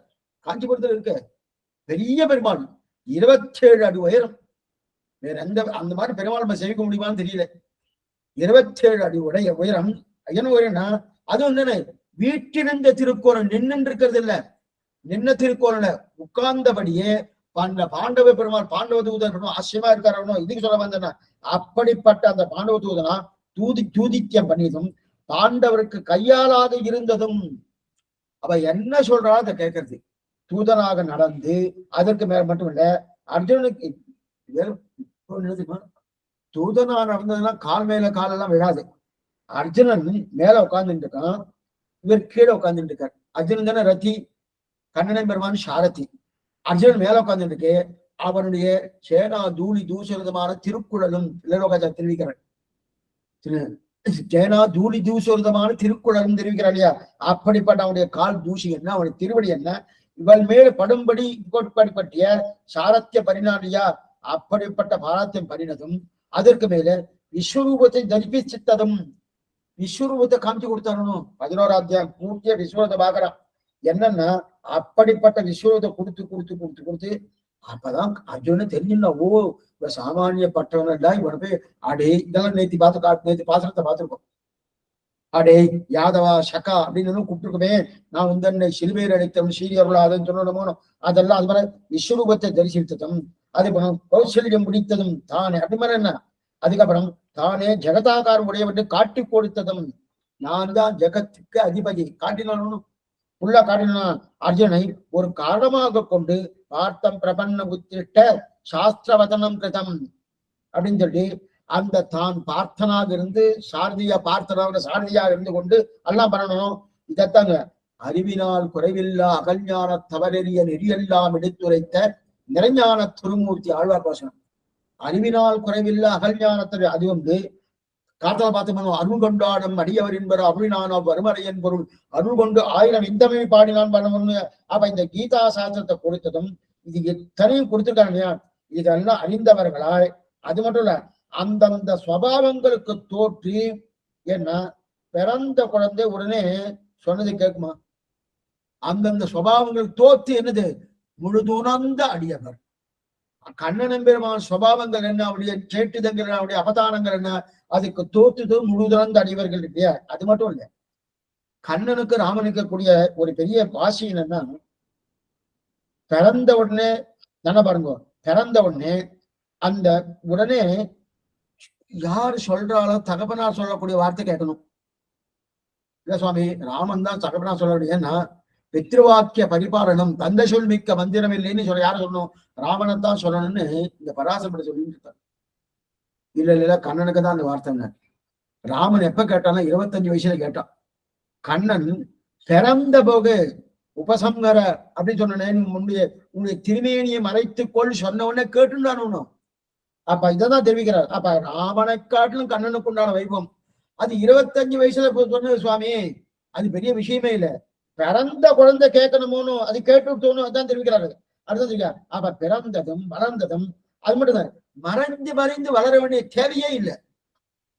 அங்க போகணுமா? போகவே இல்லையா. என்ன கண்ணனுக்கு 10 வயசு ஆனாதான் கம்சனை முடிக்க முடியுமா? இல்ல சுவாமி 10 வயசு ஆனாதான் கண்ணனுக்கு முடிக்க முடியும், பிறந்த குழந்தையால முடிக்க முடியாதுன்னா நரசிம்மர் பிறந்தக்கே முடிச்சாச்சு. நரசிம்ம அவதாரம் ஒரு முகூர்த்த காலம்தான். ஆகம் சீர் நரசிங்கமதாகி ஓர் ஆகம் வல்லுயிராய் பிறந்தான் உரை எங்குமனன் கண்ணன் என்ற மகனை காய்ந்து இங்கு இல்லையா என்று இரணியன் தூண் படைப்ப அங்கு அப்பொழுது அவன் வீய தோன்றிய சிங்கப்பிரான் பெருமை அப்படின்னு தெரிவிக்கிறார் இல்லையா. அப்படி இருக்கச்சது அந்த சாமர்த்தியம் நரசிம்மர் இருக்குன்னு இவருக்கு இல்லையான எல்லாமே இருக்கு. அதே பகவான் இருந்தாலும் அந்த மறைந்து வளர வேண்டிய தேவையில்லை. ஆனா எம்பெருமான் பகவான் வேதார்த்தங்களே மறைக்கப்பட்டுகிறா தவிர ஏதோ ஒரு விடத்துல மறைந்து மறைந்து வளரணுங்கிற தேவையே கிடையாது. தேவை கிடையாது. ஆனா மறைந்து வாழ்ந்தானோ எதற்காக? நமக்காக மறைந்து வாழ்ந்தனோ நாம எதிர் கொடுப்போம் என்றது அவன் பயண ஒவ்வொரு சேட்சிதற்கும் எழுதி கொடுத்துட வேண்டியது. என்ன சுவாமி என்னால் எம்பெருமான் உந்தன கடியோம் என்று எழுத்துப்பட்ட அண்ணால் என்ன அடிமை சாதனை எழுதி கொடுக்கிறோமோ அதே போல சுவாமி இந்தந்த அவதானங்களுக்கு இந்தந்த சேட்டுதங்களுக்கு இந்தந்த இப்படிப்பட்ட உன்னுடைய அதிமானுஷ சேட்டுதங்களுக்கு நான் எழுதியே கொடுத்துறேன் சொல்லியிருக்கிறாரியா. அப்படிப்பட்ட நிலையிலே எழுதி கொடுக்கக்கூடிய நிலை அப்படின்னு சொல்லியிருக்கிறார். இதை யார் குறைந்தா? முழுதுணர்ந்த யாரு? முழுதுணர்ந்தவர்கள். அப்ப சேஷத்துவ சுரூபத்திலே நிஷ்டராக இருக்கக்கூடிய புறத்தாழ்வான் என்ன, முதலியாண்டான் என்ன, பில்லான் என்ன, எம்பார் என்ன, இவர்கள் போன்றவர்கள் தான் முழுதுணர்ந்தவர்கள். அப்படிப்பட்ட முழுதுணர்ந்தவர்கள் இது எது போறன்னா 10 பேர் போன அருணம். எங்க பூதனா தொடங்கி கேசி பரியந்தம். இதுக்கு சில பேர் சொல்லுவா என்ன சொல்லுவாங்கன்னா விட்டில் பூச்சி இருக்கணும். விட்டில் பூச்சி விளக்கேற்றி வச்சுக்க, விளக்கேற்றி வச்சா அந்த விளக்குலயே அதே ஒரு பிராணம் விட்டுரும். நாம ஒண்ணும் விட்டில் பூச்சியை கொல்லணுன்ற அவசியமே கிடையாது, அதுவே நேரம் விளக்குல பிராணம் விட்டுரும். அதே போல கண்ணன் பெருமான் விட்டில் பூச்சி. சுவாமி கண்ணன் பெருமான் விட்டில் பூச்சி இல்ல, கண்ணன் விளக்கு. விட்டில் பூச்சி யாரு? கேசி தொடங்கி அதே போல அதாவது பூதனா தொடங்கி கேசி பரியந்த வர விட்டில் பூச்சி. கண்ணன் விளக்கா சுவாமி? ஆயர் குலத்தில் தோன்றி அணிவிளக்கு. அணிவிளக்குதானே. அப்படிப்பட்ட அணிவிளக்கா இருக்கக்கூடிய வெட்டில் பூச்சியா இருக்கக்கூடிய அந்த ஜெயினுகாசுரன், பிரம்பாசுரன், அரிஷ்டாசுரன் என்ன, பூதனா என்ன, மேற்கொண்டு கேசி என்ன, இவெல்லாம் வந்து வந்து வந்து வீட்டில் பூஜையா பிராணம் விட்டுட்டா. ஏ பகவானே, நீ மறந்து வாழ வேண்டிய தேவையே கிடையாது. குரத்தாழ்வார் தெரிவிக்கிற அதிமானுஷ ஸ்தவத்துல ஆச்சரியமான விஷயம். அதிமான ஸ்தவத்துல குரத்தாழ்வார் தெரிவிக்கிறார். ஏன் இதுக்கு சொல்றேன், ஏன் இதை சொல்லின்றீங்கன்னா, இங்க முழுதுணர்ந்த சொன்னரணும். முழுதுணர்ந்தவர்கள் யாரு? குரத்தாழ்வான், முதலையாண்டான், எம்பார், பில்லான் போன்றவர்கள் எடுத்திருக்காரணும். அப்ப குரத்தாழ்வான் முழுது உணர்ந்தவரா? கண்ணனம் பெருமானுடைய அதிமானுஜ சேட்டிதங்கள் முழு உணர்ந்தவரான்னா அதிமானுஜ ஸ்தவம்னு ஒரு கிரந்தமே பண்ணியிருக்கார் குரத்தாழ்வார். பஞ்சஸ்தவத்துல அது ஒரு கிரந்தம், அந்த கிரந்தமே பண்ணிருக்கார். அந்த கிரந்தத்துல கேட்கிறாரு, ஹே பகவானே, நீ என்ன மறைந்து வாழ வேண்டிய தேவையே கிடையாது, எதற்காக நீ மறைந்து வாழ்ந்த எனக்கே தெரியலையே, எனக்கே தெரியல. குரத்தாழ்வார் அதிமான ஸ்தவத்தை கண்ணனை அனுபவித்தார் இல்லையா? மேலும் தெரிவிக்கிற குரத்தாழ்வார், எனக்கு அப்பேற்பட்ட ஜன்மம் கிடைக்கணும். குலத்தாழ்வார் தெரிவிக்க, எனக்கு எப்பேற்பட்ட ஜன்மத்தை பண்ண சாமானிய ஜன்மம் இல்லை. அப்பனா என்ன, கண்ணனா பிறக்கணும்னு ஆசைப்படுறாரா, அல்லது இந்திரனா பிறக்கணும்னு ஆசைப்படுறாளா, அந்த பிரம்மாவை பிறக்கணும்னு ஆசைப்படுறாருன்னா அந்த ஜென்மெல்லாம் வேண்டாண்டார். அதை நான் ஆசைப்படலை, அதை சொல்லலை. ஏன்னா இவர் குலத்தாழ்வார் தெரிவிப்பதுன்னா குலசேகர ஆசைப்பட்டா போல ஆசைப்படுறார். குலசேகர் என்ன ஆசைப்பட்டார்? படியாய் கிடந்து உன் பவளவாய் காண்பேனே, ஊனேறி செல்வத்து உடற்பிறவி ஆண்பேன் தெரிவித்தாரனோ. அணைய ஊற புனைய அடியும் பொடியும் பட பர்வத பவனங்களை ஏதேதிமான ஜனிக்க பெரிய பெருமக்களும் பெரியோர்களும் பரிபெருகித்து பிரார்த்திப்பார்கள். ஆச்சாரிய சூத்திரம், ஆச்சரியமான சூத்திரம் வரப்படுது. முடிஞ்சிட்டு நமக்கு முடிஞ்சிட்டு, ஆமா முடிஞ்சிட்டு அப்படின்னா மூணேறு செல்வத்து உடற்பிறவியான் வேண்டி இதை வச்சுட்டுதான் அடிய மனவாள நாயனார் அது எழுதியிருக்க இருக்கட்டும். அப்படி இருக்கச்சது அங்க என்ன தெரிவிக்கிறாரு? படியாய் கிடந்தும் செடியாய வல்வினைகள் தீர்க்கும் திருமாலே நெடியான வேங்கடவா உன் கோயிலின் வாசல் அடியாரும் மாணவரும் அன்பரும் என்றியம்பம் படியாய் கிடந்து உன் பரவலவா கம்பேன் தம்பகவான் நிற்கும் தபமுடிய ஆவேனே. என்னென்ன உண்டோ ஒவ்வொன்றும் மீனாய் பிறப்பேனே, குறுகாய் பிறப்பேனே, பொன்மட்டில் பிறத்து புகப்பெறுவேனாவேனே இடம் தெரிவித்தார்களோ. அதே போல இப்ப புறத்தாழ்வா என்ன கேட்கிறாரு, எனக்கு என்ன வேணும்னா, நீங்க அணைய பூர புனைய அடியும் பொடியும் பட இந்த ஜென்மம் இல்லையா, அப்படிப்பட்ட சாமானிய பக்த ஜென்மத்தை ஆசைப்படாது, எனக்கு அது வேணும்னு.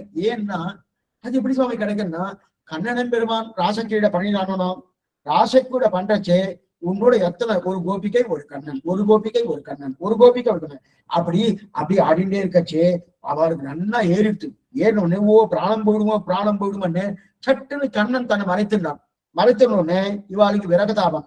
அந்த விரகதாபத்தால் பிரிந்தபடியாலே கண்ணனங்கன்னு கோபிமார்கள்லாம் உன்னை தேடிட்டு போனாலும் அந்த தேடின்னு போயிட்டு இருக்கச்சு உன்னுடைய திருவடிப்பாடுகள் எங்கெங்க பட்டிருக்குமோ அந்தந்த திருவடிகள் ரசத்தை கிடைக்குமான்னு தேடின்னு போனாலும் ரஜஸ்ரீ திருவடி துடகள் ரஜஸ்னா மண் இருக்கணும். அந்த மண்ணில் திருவடி புதித்தோம்னா அந்த மண் துகள் இருக்கணும், மண் துகள்கள். இது வேதாந்த தேசியம் பிரார்த்திக்கிறார், எனக்கு அடுத்த ஜென்மா கிடையாது, அடுத்த ஜென்மாந்தனா ராமானுஜர் இந்த ஸ்ரீரங்கமிதியில நடந்திருக்காருனோ அந்த மணல் வெளியில அந்த மணல் துகளா அடியன் திறக்கணும்ன்ற அந்த திருவடி திரிநீகித விரிஞ்சாதி நிரங்குஜ விபூதயகா ராமானுஜ பதாம்போய சமாசிரின சாரினகா தெரிவிக்கிறாள். இது சொல்ல வந்தன. அப்படிப்பட்ட அந்த மண் துகள் கிடைக்குமான்னு அவ தேடிட்டு போயிட்டு இருக்கணும். அதே போல ஓர் திருவடி துகளாது நான் இருக்க பெற வேணும் என்று அந்த கோபிகைகளுக்குள்ளே திருவடி துகளாக நான் இருக்க வேண்டும் குரத்தாழ்வார் பிரார்த்திக்கிறார், உத்தவர் பிரார்த்திக்கிறார். இவாளெல்லாம் பிரார்த்திக்கிறேன்னா அப்படி மரமா இருக்கணும்னு, கதம்ப மரமா இருக்கணும்னு பிரார்த்திக்கிறார். இப்ப குரத்தாழ்வார் என்னன்னா அந்த கோபிகையுடைய திருவடி துகளெல்லாம் பிறக்கப்படாதா அப்படின்னு பிரார்த்திக்கிறார் இல்லையா? அந்த நெறி என்ன? அப்ப குரத்தாழ்வார் முழுதுணர்ந்தவர், நன்னாவே தெரியாது. அப்ப முழுதுந்தபடியால தெரியாது. அது பிறகு குரத்தாழ்வான் முதலியாண்டன் கூடவே இருக்காரு. ரெண்டு பேரும் அனுபவத்துல எந்த விதமான செழிப்பாவும் கிடையாது. ஏன்னா அதுதான் நீங்க எப்போட நீங்க சன்னதி போனீங்கன்னா ரெண்டு பக்கத்துல துவாரபாலகமான குரத்தாண்டா முதலியாண்டா ரெண்டு பேரும் இருப்பாங்க. அது கிடையாது. அப்ப குரத்தாண்டான முதலியாண்டா எல்லாம் தெரியும், அது நல்லா தெரியாது. அப்ப ஒரே இதுதான், அதை தான் தெரிவிக்கிறார். அப்படிப்பட்ட இது எல்லாமே அந்த அதிபான ஸ்தவத்துல பூர்ணமா தெரிவிக்கிறார். கிட்டத்தட்ட நம்ம இந்த விஷயத்துல நன்னா தெரிஞ்சுக்கணும்னா அதிமானுஷஸ்தவம் ஒண்ணுதான் வழி. நிறைய பாகவதத்துல நிறைய இருக்கு, அப்படி இல்லைன்னு சொல்லுங்க. அதே போல மகாபாரதத்துல நிறைய இருக்கு. ஏன்னா அதிமானுஷஸ்தவத்துல புறத்தாழ்வார் தெரிவித்து நமக்கு அப்படியே ஒரு திராட்சா பாகம் சொல்லுவா. நாரிகேல பாகம் திராட்சா பாகம் சொல்லுவா. நாரிகேல பாகம்னா தேங்காய் உடைக்கணும் எடுக்கணும், ரொம்ப சிரமங்கள் இருக்கு. திராட்சா பாகம் என்ன தோட்டத்துக்கு போனா அப்படியே எடுத்து வாயில போட்டுருவோம். அந்த திராட்சா பாகத்தை போல அதிமானுஷ செட்டிதங்கள் இருக்கும் சொல்லுகிற அந்த நிலையே புறத்தை அனுபவிக்கலாம். கிட்டத்தட்ட அதுல முதல் 30 ஸ்லோகங்கள் ராமாவதார பத்தி ரொம்ப நன்னா பேசுறார். முதல் 30 ஸ்லோகங்கள் அதிமானுஷ ஸ்லோகத்துல ரொம்ப நன்னா பேசுறார். அதற்கு மேலே பல பல ஸ்லோகங்களாலே கிருஷ்ணாவதாரத்தை அனுபவிக்கிறார் இல்லையா. சரி சுவாமி, கூரத்தாழ்வார் அனுபவித்தார், அதே போல எம்பார் அனுபவித்தார், அதே போல இருக்க ஒரு முதலியாண்டு அனுபவித்தார். பிள்ளான் திருக்குறுகை பிரான் பிள்ளை அனுபவிச்சிருப்பாரா? இவாளோடு அவரதோடு அவர் கலந்ததே கிடையாது. ஏன்னா புறத்தாழ்வான் முதலியாண்டான் எம்பார்லாம் இவெல்லாம் அப்படியே இருந்துட்டு இருக்கா. திருக்குறுகை பிரான் பிள்ளான் அவ்வளவுதான் அவர் அனுபவிச்சிருப்பாருன்னா, திருவாய்மொழிக்கு முதல்ல வியாக்கியானம் பண்ணதே திருக்குறுகை பிரான் பிள்ளான் தான். தெல்லாரும் ஞான திருக்குறுகை பிரான் பிள்ளான் எதிராஜர் பேரொருளால் உள்ளாரும் அன்புடனே மாறன் மறைப்புல அன்புரைத்து இன்பமிகு 6000 அப்படியே முதல் வியாக்கியானம் தான் திருவாய்மொழிக்கு.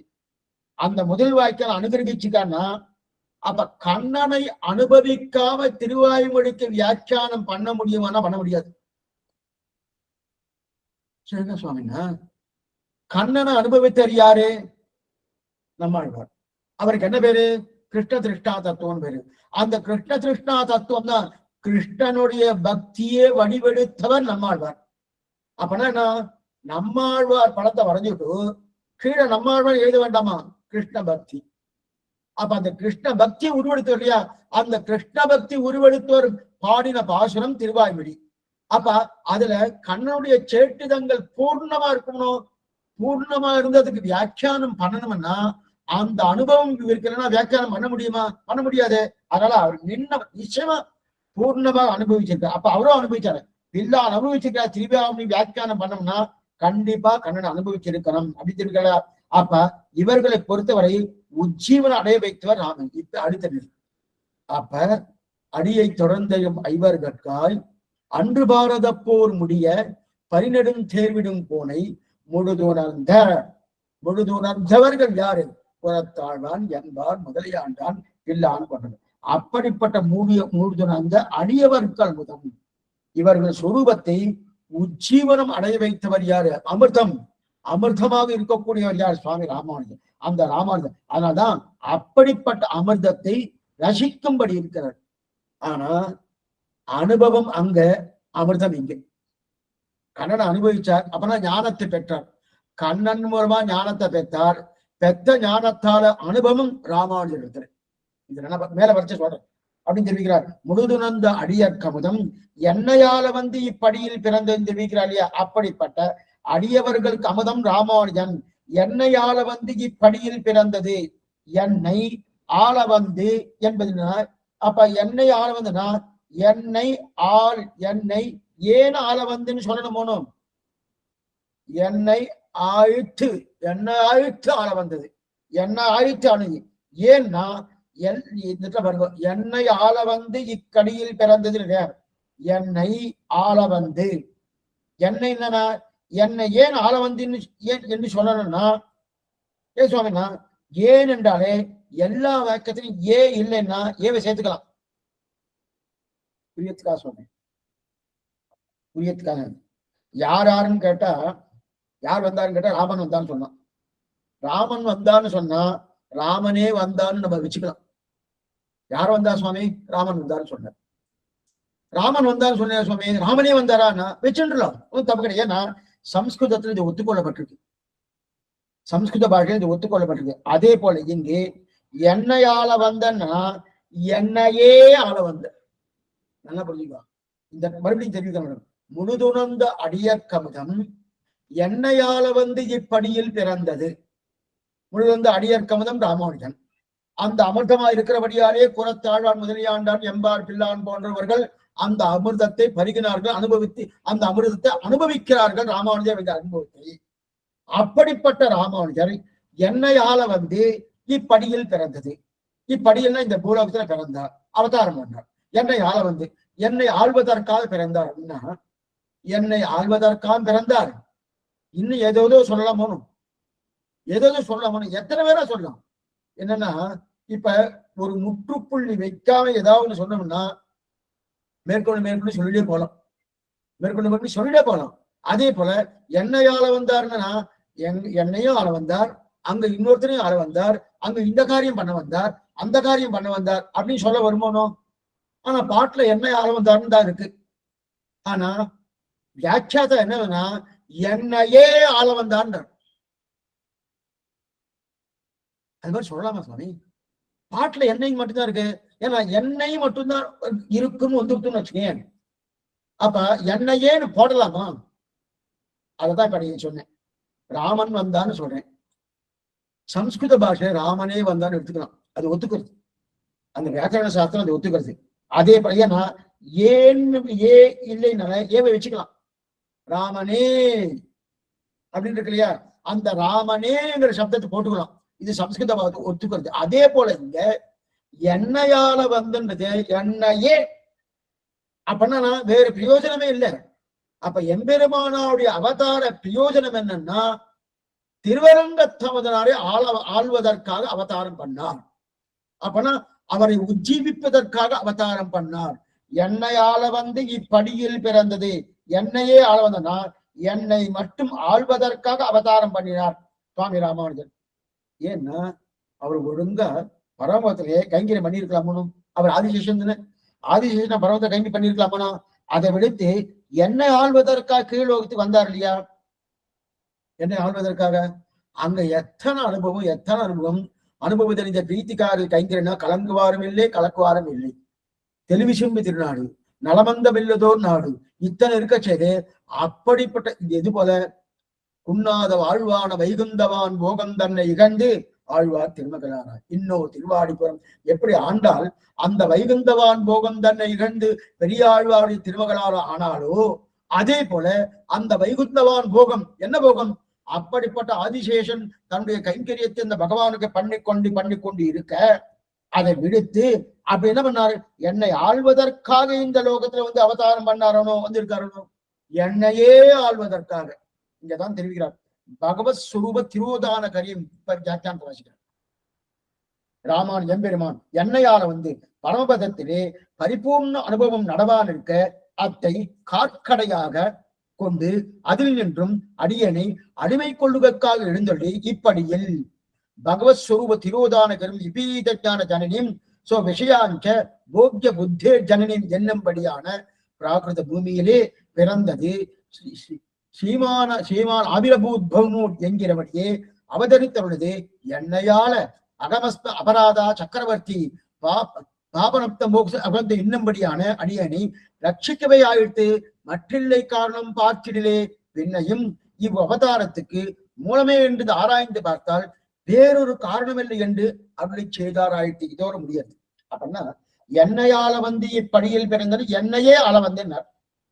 அவர் அங்க கைங்கரம் பண்ணிட்டு இருக்காரு. ஏன்னா இந்த இடத்துல இந்த சம்சாரம் எப்படி இருக்குன்னு தெரிவிக்கிறார்.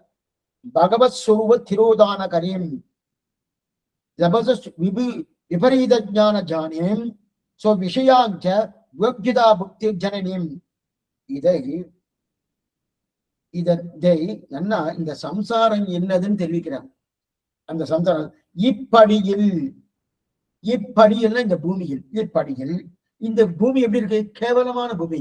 பொய் நின்ற ஞானம் பொல்லா ஒழுக்கு அழுக்குடம்பு அப்படி இருக்கக்கூடிய அப்படிப்பட்ட இந்த பூமி இந்த சம்சாரம். அப்ப இந்த சம்சாரம் என்ன பண்ணும்னா பகவத் சொரூப திரோதான கரியம் பகவானுடைய சொரூபத்தை திரை போட்டு மறைக்கும்.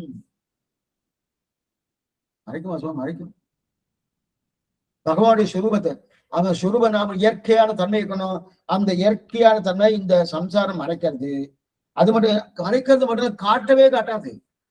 காட்டவே காட்டாது. சரி, அதுக்கப்புறம் விபரீத ஞான ஜனனியும் பகவத் ஸ்வரூபி திரோதானகரியும் விபரீத ஞான ஜனனியும் தப்பான ஞானம் விபரீத ஞானம். அப்ப என்னென்ன ஞானம் எல்லாம் வேண்டாமோ அந்த அஜானத்துல நம்ம கொடுக்கும். சில பேர்லாம் பாருங்க தப்பா பேசுவோம். விபரீத ஞானம் அஜ்ஞதா ஞானம் அஜ்ஞானம் என்ன பேசுவான்னா இந்த சம்சாரம் படுத்துறது, இந்த சம்சாரம் படுத்துறது விபரீத ஞான ஜனனியும், தப்பு தப்பான ஒரு காரியத்தை பண்றது, தப்பு தப்பான ஞானம் பதிக்கிறது, அதுக்கு மேல என்னென்ன ஞானம் வேண்டாமோ அது அத்தனை அஜ்ஞானம் கொடுக்கறதுனும். அது மட்டும் இல்ல, இது இன்னொன்னு என்ன பண்ணுனா தன்னிடத்தில் இருக்க எல்லா போக்யா புத்தியை உண்டாக்கும், நன்னா அனுபவிக்கணும். இந்த அச்சித்தை நன்னா அனுபவிக்கணும். இங்க போக்கியதா புத்தி, அனுபவிக்கக்கூடிய புத்தியை கொடுக்கிறது எது? இந்த சம்சாரம். ஏன் ஆழ்வார்களும் ஆச்சாரங்க இங்க வைக்காத இருள் தருமா ஞானத்தில் இனிப்பிறவி ஆண் வேண்டேன் மறுநொழி நீ மரணங்கே ஹாட்டாட்டா நடிவரங்க என்ன இங்க வைக்காதுன்னு சொல்றான்னா பயம் அவளுக்கு. என்னன்னா என்ன பண்ணுமோ, ஏது பண்ணுமோ, எப்படி பண்ணுமோ, அவளுக்கு ஒண்ணும் பண்ணவே பண்ணாது. இருந்தாலும் இந்த சம்சாரம் படுத்துற பாடால அதை பயந்துக்கிறாங்க. அப்ப என்ன பண்ணும்? பகவத் சுரூப திரோதான கரியம், பகவானுடைய சுரூபத்தை திரை போட்டு மறைக்கும், காட்டவே காட்டாது. அதுக்கு மேல என்ன பண்ணும்? ஞானம் தப்பு தப்பான ஞானத்தை கொடுக்கும். கொடுக்கறது மட்டுமல்ல, அந்த ஞானத்தை அஞ்ஞானத்தை நம்ம உண்டாக்கி அது நமக்கு கொடுக்கும். மேலும் நம்மையே தன்னிடத்தில் இருக்கக்கூடிய எல்லாத்தையும் போக்கியதா புக்தி உண்டாக்கும். அப்படின்னா சப்த ஸ்பரிச ரூப ரச கந்தங்கள், இந்த பிரகிருதியினால் ஏற்பட்ட இந்த பிராகிருதம் தானே, இதை பார்க்க பார்க்க அனுபவிக்கணும்னு தோணும். சுவாமி ரொம்ப நல்லா இருக்கு சுவாமி, நல்ல வர்ண கலாபத்தோடு அப்படியே கடையில வச்சுட்டு இருப்பா, அந்த கண்ணாடி கூடையில வச்சுக்கிற மாதிரி வச்சுட்டு இருப்பா. நல்லா இருக்க சுவாமி, நாக்கே ஓடுதுன்னுவா. சில பெண்களை பார்த்தா அனுபவிக்கணும்னு தோணும், சில வஸ்துவை பார்த்தா அனுபவிக்கணும்னு தோணும், சில இடத்தை பார்த்தா அனுபவிக்கணும்னு தோணும். இதெல்லாம் இது சப்த ஸ்பரிச ரூப சகந்தங்கள் இருக்குன்னு அனுபவிக்கணும். இதெல்லாம் எங்க இருந்து? சம்சாரத்தாரு. இந்த சம்சாரம் இருக்கவே இந்த ஆசை வருதனும். அப்ப பகவத் சுரூபத்தை மறைக்கும் முதல். இரண்டாவது விபரீத ஞானத்தை கொடுக்கும், சரியான ஞானத்தை கொடுக்காது. விபரீத ஞானம், அந்யதா ஞானம், விபரீத ஞானம், அதுக்கு மேல அத்தியந்த ஞானம், அயதார்த்த ஞானம், இதெல்லாம் கொடுக்கணும். முதலான அஜ்ஞானம் கொடுக்கிறது. கடைசியா தன்னை பத்தி அனுபவிக்குங்கிற ஆசையும் கொடுக்கும். தன்னை பத்தி அனுபவிக்கணும் என்ன நினைச்சிருப்பான்? இந்த சரீரமே நான் நினைச்சிட்டு இருக்கணும். நினைச்சுட்டு இந்த சரீரத்துக்கு என்னென்ன தேவையோ சரீர அனுபவம், கண்டு கட்டு உற்று மோண்டு உண்டு உடம் தெரிவறி அளவில்லா சிற்றமன் தெரிவிக்கிறார் இல்லையா? அப்படிப்பட்ட அந்த அனுபவத்தை பூர்மா அந்த ஆசை கொடுக்கிறது இல்லையா? இந்த மூணு எது கொடுக்கும்? இந்த பிராகிருத மண்டலம் கொடுக்கும். இந்த சம்சாரம் கொடுக்கறதுன்னா இந்த பிராகிருத மண்டலம் பண்ணக்கூடிய தவறுகள் இதுதான். அப்படிப்பட்ட பண்றபடியாலே சீமான் ஆவிரபூத்பூமு ராமானுஜ திவாகர பூமௌ தான் இப்படியிலே. பூமௌன்னு சப்தம் இருக்கு இல்லையா? அதான் இப்படியிலே. என்னையால இப்படியில் பிறந்தது தெரிவிக்கிறா இல்லையா? அப்ப தெரிவிக்கிறா ஆவிரபூத்பூமு அப்படின்னு தெரிவிக்கிறா இல்லையா? அப்படிப்பட்ட இந்த பூமியிலே சம்சாரம் படுத்துற பாடு. அது மட்டும் இல்ல, அப்படிப்பட்ட சமுத்திரம் அவதாரம் பண்ணணும். இது வேதாந்த தேசம் தெரியுது. அகமஸ்மி அபராத சக்கரவர்த்தின்றது. நானே எல்லா அபராதங்களுக்கும் சக்கரவர்த்தியா இருக்கின்ற வேதாந்த தேசிகத்தின். நானே எல்லா அவதாரத்துக்கும் எல்லா அபராதத்துக்கும் சக்கரவர்த்தியா இருக்கேன்.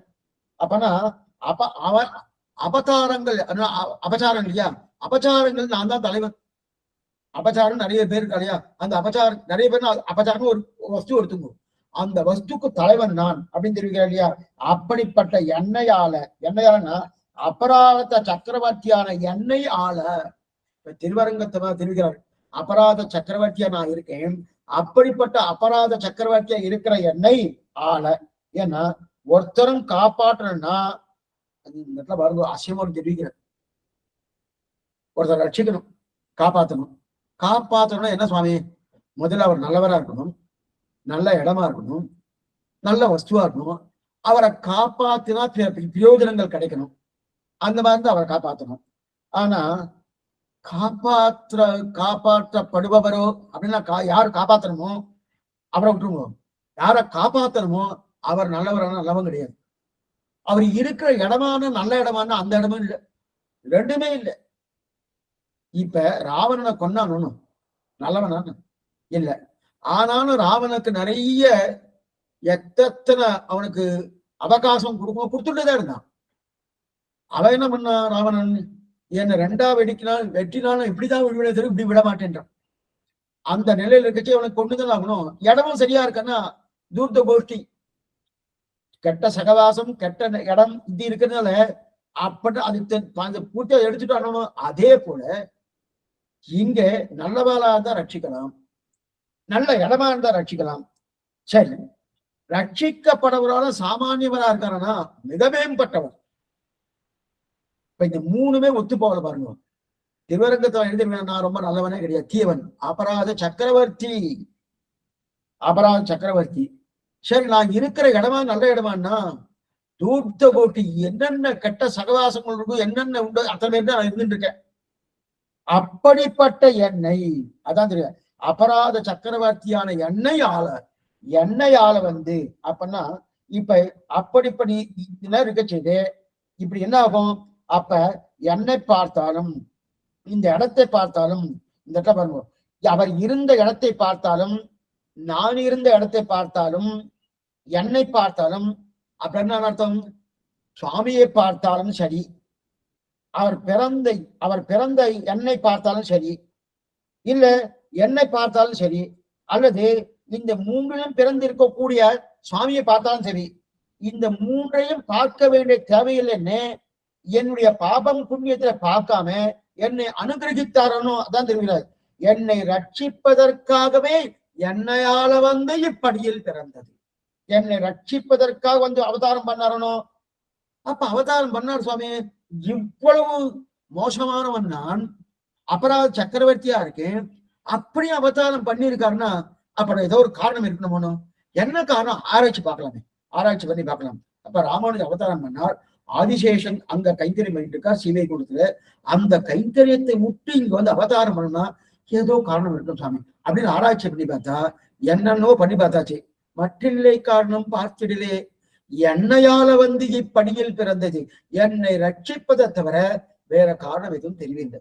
மற்றில்லை காரணம் பார்த்திடலே அப்படின்னா மேலும் சுவாமிக்கு அவதாரம் 3 எதுன்னா ஆராய்ந்து பார்த்தா வேறு காரணம் இல்லையே, வேற காரணம் இல்லையேன்னு அப்படிச்சாரு. இந்த இடத்தில் என்ன பண்ணுவோம்? கண்ணன் அமுதனாரை கைப்பிடித்து தூக்க மாட்டாமல் ராமானுஜை பிடித்து தூக்கினார் இல்லையா? இது ஒரு அபிப்பிராயம். இந்த பாசுரத்தோட அபிப்பிராயம் என்னன்னா, இந்த பாசுரத்தை பார்த்தா நமக்கு ஒரு சந்தேகம் வரும்.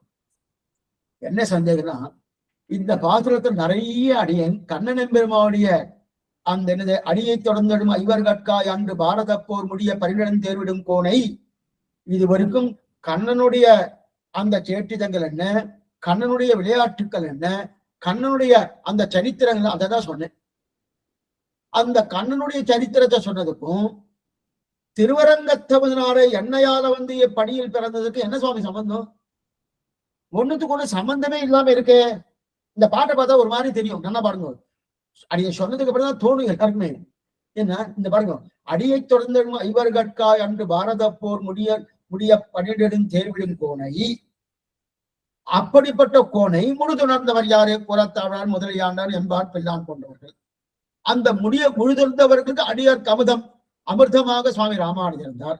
அப்படிப்பட்ட அமிர்தம் என்னையால வந்து இப்படியில் பிறந்தது, என்னை ஆள்வதற்காக இந்த லோகத்துல வந்து அவதாரம் பண்ணார், வேறு காரணம் இல்லை, மற்றில்லை காரணம் பார்த்தில்லை, வேறு காரணம் இல்லைன்னு தெரிவிக்கிறார்.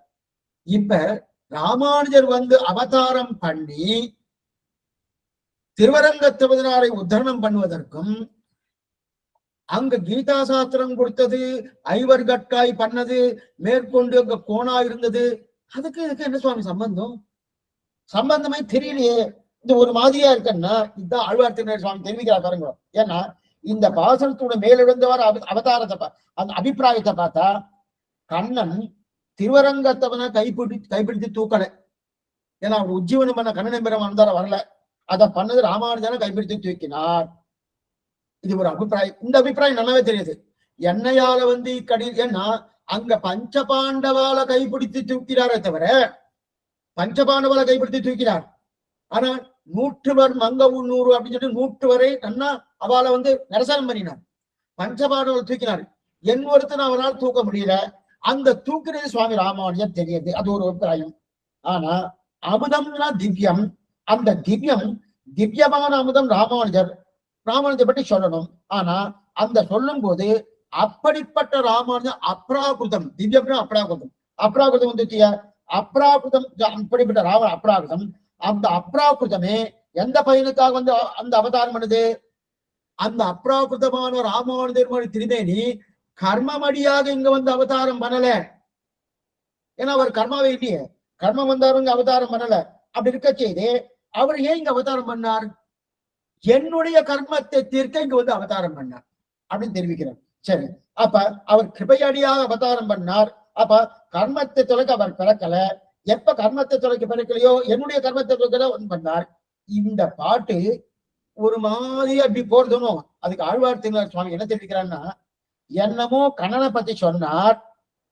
நல்லா பாருங்க, அடியை தொடர்ந்தரும் ஐவர்கட்கா என்று பாரத போர் முடிய பரிநெடுந்தேர்விடும் கோனை கண்ணனை பத்தி சொல்லிட்டார். திடீர்னு கோனை முழுதுணர்ந்த அடியவர், திடீர்னு அடியவர்னு சொன்னார். அதுக்கப்புறம் அடியவர்களுக்கு அமுதம் ராமானுஜர்னு சொன்னார். ராமானுஜர் பிறந்து என்னை ஆள வந்து இப்படியில் பிறந்ததுன்னு சொன்னார். என்னை எடுப்பதற்கு ராமானுஜர் அவதாரம் பண்ணார் சொன்னார் இல்லையா? அதில் கண்ணனை பற்றி சொன்னதுக்கும் ராமானுஜர் இவரை தூக்கி விடுவதற்கும் என்ன சம்பந்தம்? கண்ணனை பத்தி சொன்னதுக்கும் திருவரங்கத்தவனை தூக்கி விடுவதற்கு என்ன சம்பந்தம் என்பதே தெரியாம போர்மனோ. அதனால்தான் ஆழ்வார் திருநெறி சுவாமி தெரிவிக்கிறார். என்ன தெரிவிக்கிறான்னா, அதன் பிறகு அங்கு 5 பேரை தூக்க முடிந்தது, என்ன தூக்க முடியல. எங்கு அடியை தொடர்ந்த ஐவர்கட்கா என்று சொல்லக்கூடிய பாரத போரில் பஞ்சபாண்டவர் 5 பேரை தூக்க முடிஞ்சது, அவரை ரட்சித்தாரணும். அதே போல திருவரங்கத்தை வந்தனாரு கண்ணன் பெருமான் ரட்சித்திருக்கணுமனோ, ரட்சிக்கலையே. இப்ப அதுக்கு தூக்க முடியல. அப்ப தூக்க முடியலன்னா அங்க அவளுக்கு 100 பேர் எதிரியா இருந்தா அந்த எதிரிகளை தொழித்து 5 பேரை ரட்சித்தான். ஆனா இன்றைக்கு நான் ஒருத்தன் தான் இருக்கேன், என் ஒருத்தனையே இவரால் தூக்க முடியல. அப்ப அங்க என்ன பண்ணினான்னா ஞானத்துக்கு விஷயம் என்ன ஞானம்? அடியை தொடர்ந்தடும் ஐவர்கட்டா என்று பாரத போர் முடிய பரிநெடுந்தேர்விடும் கோனை முழுதுறந்தவர்கள், அந்த அடியவர்கள் புறத்தாழ்வான் முதலியாண்டான் எம்பார் பில்லான் போன்ற அடியவர்கள் ஞானத்தை பெற்றார்கள். யாரிடத்திலிருந்து? கண்ணனிடத்திலிருந்து ஞானத்தை பெற்றார்கள். அந்த ஞானத்தை பெற்றபடியாவே அந்த ஞானத்தை பெற்று அந்த ஞானத்தை அனுபவிக்கணுமோனு அந்த அனுபவத்துக்கு விஷயமாக சுவாமி ராமானுஜர். இதுதான் இதுக்கு அதுக்கும் தொடர்பு. தொடர்பு என்னன்னா, ஞானத்தை பெறுவதற்காக கண்ணன் ஞானத்தை பெற்றுண்டாச்சு சுவாமி, பெற்றுனதுக்கு அப்புறம் அனுபவிக்கணுமோனு அந்த அனுபவம் யாரு? ராமானுஜத்துல அனுபவம். இந்த ரெண்டு விஷயம் தான் பாசுரத்தின் முக்கியமான பிரதிதந்திரம். அப்புறம் என்ன அர்த்தம்? கண்ணன் பெருமான் ஞானத்துக்கு ஆதாரமாக இருந்து ஞானத்தை கொடுத்தார். அந்த ஞானத்தின் பலமாக சுவாமி ராமானுஜர் அனுபவிக்க பெற்றேன். அந்த ராமானுஜர் என்னையால வந்து இப்பணியில் பிறந்து மற்றநிலை காரணம் பார்க்கிறேன் அப்படின்னு தெரிவிக்கக்கூடிய ஆச்சரிய பாசனம். இதோடு இந்த பாசனம் முற்று பெற்றது. அடியை தொடர்ந்த ஐவர்கட்காய் அன்று பாரத போர் முடிய பரிநெடுந் தேர்விடும் கோனை முழுதொடர்ந்த அடியற்கமதம் ராமானுஜன் என்னையால வந்து இப்படியில் பிறந்தது மற்றநிலை காரணம் பார்த்திடுவேன் தெரிவிக்கிறார். 52வது பாசனம் ஆச்சரியமான பாசனம். பார்த்தான் அருசமயம் படைப்ப இப்பார் முழுதும் போர்த்தான் புகழ் கொண்டு பொன்மையினோடு இணைத்தான் புகழ்ந்து தீர்த்தான் எரிவினை தீர்த்து அரங்கன் செய்ய தானுடையோடு ஆர்த்தான் இவை எம்பி ராமானுஜன் செய்யும் அற்புதமே தெரிவிக்கிறார். இப்ப இந்த பாசுரத்துக்கும் 51, 50 50வது பாசத்துல ஒரு விஷயம் சொன்னார், 51வது பாசத்துக்கு ஒரு விஷயம் சொன்னார். 50வது பாசனத்தை என்ன தெரிவித்தார்? 50வது பாசனத்தில் சொல்லப்பட்ட விஷயங்கள் என்ன ஆச்சரியமா தெரிவிக்கிறானோ. உதிப்பன உத்தம சிந்தையுள் ஒன்னலர் நெஞ்சவந்தி கொதிக்கிட மாறி நடப்பன கொள்ளைவன் குற்றமெல்லாம் பதித்தவன் பொன் கவிப்பாவினம் பூண்டல பாவுதல் சேர் இத்திரநாதன் ராமானுஜன் தன் இணையடிய அடிதான் படித்துன்னு சொன்னார். அதே போல இங்க ராமானுஜன் என்னையால வந்து இப்படியில் பிறந்துன்னு சொன்னார். இதெல்லாம் சொன்னாரணும். இதெல்லாம் சொன்ன உடனே இப்ப இதெல்லாம் முடிஞ்சது உடனே ராமானுஜன் உண்மை கரை தேற்றுவதற்காக அவதாரம் பண்ணார்னு சொல்லி இப்ப திருவரங்க கவதனாரை பார்த்து அங்க இருக்கிற கோட்டியாரெல்லாம் கேட்கிறான். என்ன கேட்கிறான்னா, உண்மை கடை தேற்றுவதற்காக உண்மை உஜ்ஜீவிப்பதற்காக ராமானுஜர் அவதாரம் பண்ணேன்னு சொல்லிடணும். நீரோ மிகவும் தாழ்ந்தவர், நீரே சொல்லிக்கிறணும். அபராத சக்கரவர்த்தின்னு சொல்லிடணும். அபராதங்களுக்கு நான் தலைவனா இருக்கிறேன்னு சொல்லிடணும். அப்படி இருக்க மிகவும் தாழ்ந்தவர். ஆனால் உண்மை கொண்டு போய் சேர்ந்த இடமும் மிக உயர்ந்த இடம், சாமானிய இடம் இல்ல. நீரோ தாழ்ந்தவர், கொண்டு போய் சேர்ந்த இடம் மிக உயர்ந்தமாக இருக்கு.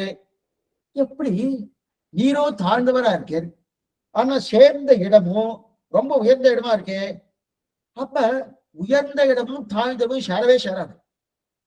எது போல ஆழ்வார் பாசனம் இருக்கு. எந்த பாசனம் தெரியுமா? ஒப்பிலியப்பன், ஒப்பில்லாத அப்பன். இன்னைக்கு உப்பிலியப்பன் உப்பிலியப்பன் சொல்லிருக்கோம். அவன் உப்பிலியப்பன் ஒரு பேர் இல்லை, ஒப்பில்லாத அப்பன். நல்குலவும் செல்வம் நரகம் சொர்க்கமுமாய் வெல்பகையும் நட்பும் விடவும் அமுதமுமாய் பல்வகையும் பரந்த பெருமான் என்னையாழ்வானை செல்வம் நல்குபுரி திருவிண்ணகர் கண்டேனேன்னு அச்செல்வான திவ்யதேசம்.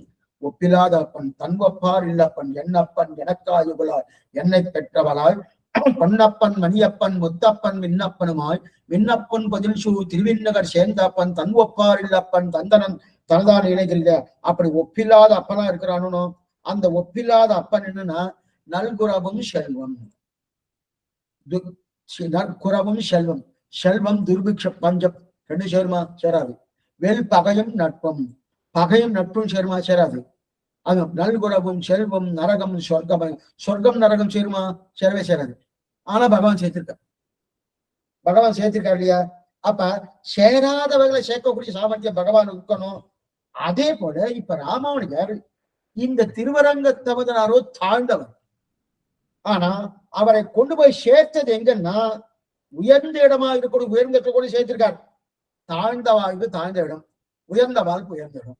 இவர் தாழ்ந்து வரைக்கணும். அப்ப தாழ்ந்த வீட்டுல சேர்க்கணுமோ? அப்ப எப்படி சேராத ஒண்ணு சேர்த்திருக்கார்? அப்ப சேராத ஒண்ணு சேர்த்திருக்காருன்னா அப்ப சேராதவைகளை சேர்க்கக்கூடிய சாமர்த்தியம் உங்க ராமானுஜருக்கு உண்டோ என்று அங்க இருக்கக்கூடிய அடியார்கள் கேட்க, இது பெரிய விஷயமே இல்லை. ராமானுஜர் அகடித கடனா சாமர்த்தியத்தோடு கூடியவர்னே இந்த பாசுரத்தை தெரிவிக்கிறார். அகடித கடனா சாமர்த்தியம் என்னன்னா சேராதவைகளை சேர்க்கக்கூடிய ஒரு நிலை. இதுக்குதான் அகடித கடனா சாமர்த்தியம் பேர். அகடித கடனா சாமர்த்தியம் என்னது அர்த்தம்? சேராது, எது சேராதா சேர்த்துருவா. சேராதவ சேர்க்கக்கூடிய சாமர்த்தியம் இருக்கணும். முந்தியில கட்டையும் சேராது, ஆணி அடிச்சா சேரும், அதுவே இருக்கும். இப்ப அதுக்குன்னு தனியா பசையெல்லாம் வந்துட்டு அது நல்லா ஒட்டிக்கிட்டு நல்லா ஒட்டிக்கிறதுக்கு உண்டான இப்ப எல்லாமே சேர்க்கிற எது வேணா சேர்க்கக்கூடிய தன்மை அதுக்கு வந்து உண்டான உபகரணங்கள்லாம் வந்துட்டு இருக்கட்டும். ஆனா சேராதவை சேர்க்கக்கூடிய சாமர்த்தியம் இருக்கணும். அந்த சாமர்த்தியம் ஒரு இருக்கு. அந்த சாமர்த்தியத்தை தான் இந்த 52ஆம் பாசுரத்தை தெரிவிக்கிறார் ஆசிரம பாசுரம். ஏன்னா இந்த பாசுரத்துடைய அபிப்பிராயமே இதுதான். இது எங்க இருக்கு? ராமானுஜன் தனியன்லயே இருக்கு. ராமானுஜன் தனியனே இருக்கு. இந்த பாசுரம் என்ன? பார்த்தான் அரிசமயங்கள் பதைப்ப இப்பார் முழுதும் போர்த்தான் புகழ் கொண்டு பொன்மையோடு இணைத்தான் புகுந்து தீர்த்தான் இருவினை தீர்த்து அரங்கன் செய்ய தாளிடையோடு ஆர்த்தான். இவை எம்மை ராமானுஜன் செய்வோம் அற்புதமே இருக்கணும். தனியன் கடைசி தனியன் இது. நீயன் குறை நமக்கு எம்பெருமானார் திருநாமத்தான் விழுந்தனூர் சொல்லின் தொகை கொண்டு உனதடி போதுக்கு தொண்டு செய்யும் நல் அன்பரேத்தின் நாமமெல்லாம் எந்த நாவின் உள்ளே அள்ளும் பகலும் அருசமயம் வெல்லும் பகலம ராமானுஜா. அருசமயம் வெல்லும் பரம ராமானுஜா. தனியில் இருக்கா? அருசமயம் வெல்லும் பரம ராமானுஜா இது என் விண்ணப்பமே. தனியில் இருக்கணும். அருசமயம் வெல்லும் பரம பார்த்தான் அருசமயங்கள் பதைப்ப வந்துட்டா. தனியில் என்ன சொல்லப்பட்டிருக்கோ அதுக்கு பாத்துல வந்துட்டு வந்தோம். அருசமயம் வெல்லும் பரம ராமானுஜா பார்த்தான் அருசமயங்கள் பதைப்பன் தெரிவிக்கிறார் இல்லையா? அப்ப அப்படிப்பட்ட அந்த 6 சமயங்களை ராமானுஜன் ஜெயிக்கிறார். இது தனியனிலேயே காட்டப்பட்டிருக்கு இல்லையா? இதைத்தான் இந்த பாட்டை சாதிக்கிறார் ராமானுஜர். சேராதன சேர்க்கக்கூடிய பெரிய சாமர்த்தியமானது ஒரு 4 சாமர்த்தியங்களை இந்த பாசுரத்தில் அமைக்கிறார். 4 சாமர்த்தியங்களை இந்த பாசுரத்தில் ராமானுஜர் அதைத்தான் ராமானுஜர் செய்யும் அற்புதமே. அற்புதம். அற்புதம்னா என்ன? பண்ண முடியாததை பண்ணியிருக்காரு, அற்புதமா இருக்கு அப்படின்னு சொல்றோம். அற்புதம்ங்கிறது அகடித சாமர்த்தியம். அகடித கடனா சாமர்த்தியம். அற்புதம் அற்புதம் அற்புதம். அந்த அற்புதத்தை தான் அகடித கடனா சாமர்த்தியம் தெரிவிப்பது. அப்ப கடிதா கடிதான்னா சேர்ந்தா வேண்டா. அகடிதா அகடிதான்னா சேராதேன்னு. சேர்ந்தவைன்னா கடிதான்னு பேரு. சேராத அகடித கடிதா அப்படி இருக்க சேராது. சேராதவை சேர்க்கக்கூடிய சாமர்த்தியம் அகடித கடனா சாமர்த்தியம். மிகவும் தாழ்ந்தவான அப்படிப்பட்ட தாழ்ந்தவனின் முடியும் மிக உயர்ந்தவனின் திருமுடியும் சேராது இல்லையா? நானும் தாழ்ந்தவன், எவ்வளவு தாழ்ந்தவன். அப்படிப்பட்ட தாழ்ந்தவனான நான் அப்ப மிக மேம்பட்டவனான முடியிலே இந்த திருமுடி இந்த திருமுடி அந்த திருமுடி சேர்மான சேராது. என்ன தெரிவிக்கிறாரு? இப்பார் முழுதும் போர்த்தான் புகழ் கொண்டு பொன்மை தீர்த்தான் இருவினை தீர்த்து அரங்கன் செய்ய தாளினையோடு ஆர்த்தான். அரங்கனுடைய 2 திருவடிகளே என்னுடைய திருமுடியை கொண்டு போய் உங்களோடு சேர்த்தானோ. அரங்கன் செய்ய தாழ்ந்தினான். அப்ப தாழ்ந்தவனின் முடியும் மிகவும் உயர்ந்தவன திருமுடியும் அப்படின்னு திருவடியும் என்ன தெரியுது சேராது. நானோ தாழ்ந்தவன், மிக மிக தாழ்ந்தவன். அப்படிப்பட்ட தாழ்ந்தவனா இருக்கக்கூடிய அதே போல நம்பெருமாளோ மிகப்பெரியோர். அப்படி இருக்கச்சு இருப்பதிலேயே முதலாக எண்ணப்பட வேண்டியதுன்னா தாழ்ந்தவர்களே முதல்ல எண்ணணும்னா என்னதான் எண்ணணும். திருவரங்கத்தவன் தெரிவிக்கிறார், தாழ்ந்தவர்கள் ஒவ்வொருத்தரும் எண்ணிண்டு வாங்கும். ஆனா ஒண்ணு ஒத்துண்டாரு, தாழ்ந்தவர்கள் நிறைய பேருக்கான ஒத்துண்டார்.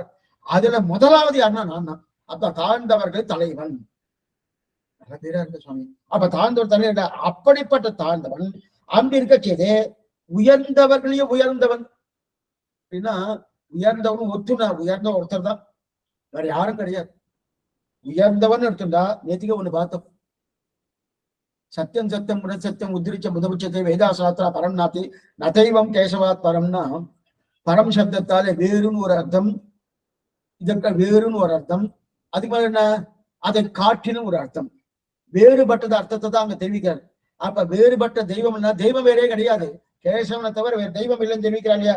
அப்படி இருக்க செய்து அந்த ஈஸ்வரனான அந்த நம்பெருமாவுடைய அந்த திருவடி என்னுடைய திருமொழியில படணும்னா சேரப்போவதே கிடையாது. எனக்கும் ரங்கநாதனுக்கும் சேவை சேராதே.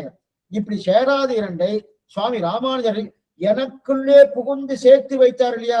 இப்படிப்பட்ட அகடித கண்ணா சாமர்த்தியத்தை சொல்ல வந்ததுதான் இந்த 52ஆம் பாட்டு அப்படின்னு தெரிவிக்கிறார் இல்லையா. இப்படிப்பட்டது கீழே 51ல என்ன பண்ணார், அன்னத்துல மற்றில்லை காரணம் பார்த்திடிலே, மற்றில்லை காரணம் பார்த்த வேறு காரணம் இல்லை, என்னை கைப்பிடித்து துக்கத்தான் அவருடைய அவதாரம்னார். அந்த பாசுரத்தினுடைய அப்படியே தொடக்கம் தான், அப்படியே தொடர்ச்சி. அந்த பாசுரத்தை தொடர்ச்சி தான் இந்த பாசுரம் வருவது என்னன்றது நாளை தினம் காலட்சேபம் உண்டு. இதே சாயங்காலம் 4 மணி 5 மணி கொண்டு அவசியம் வரும்படி பிரார்த்திக்கணும். நாளை கார்த்தால 10 மணிக்கு கண்டு செலுத்தாமல் முடிய அந்த பாசனம் முடிய போகுது. 9வது பாசனம் அவசியம் வரும்படி பிரார்த்திக்கணும். இப்ப ஏதாவது சந்தேகம் இருந்தால் அவசியம் பிரார்த்திக்கணும். ஆழ்வாரம் பெருமானார் ஜி திருவேஷன் ஆச்சாரிய திருவேஷன் பாகவதாவி திருவடிகளே சரணம்.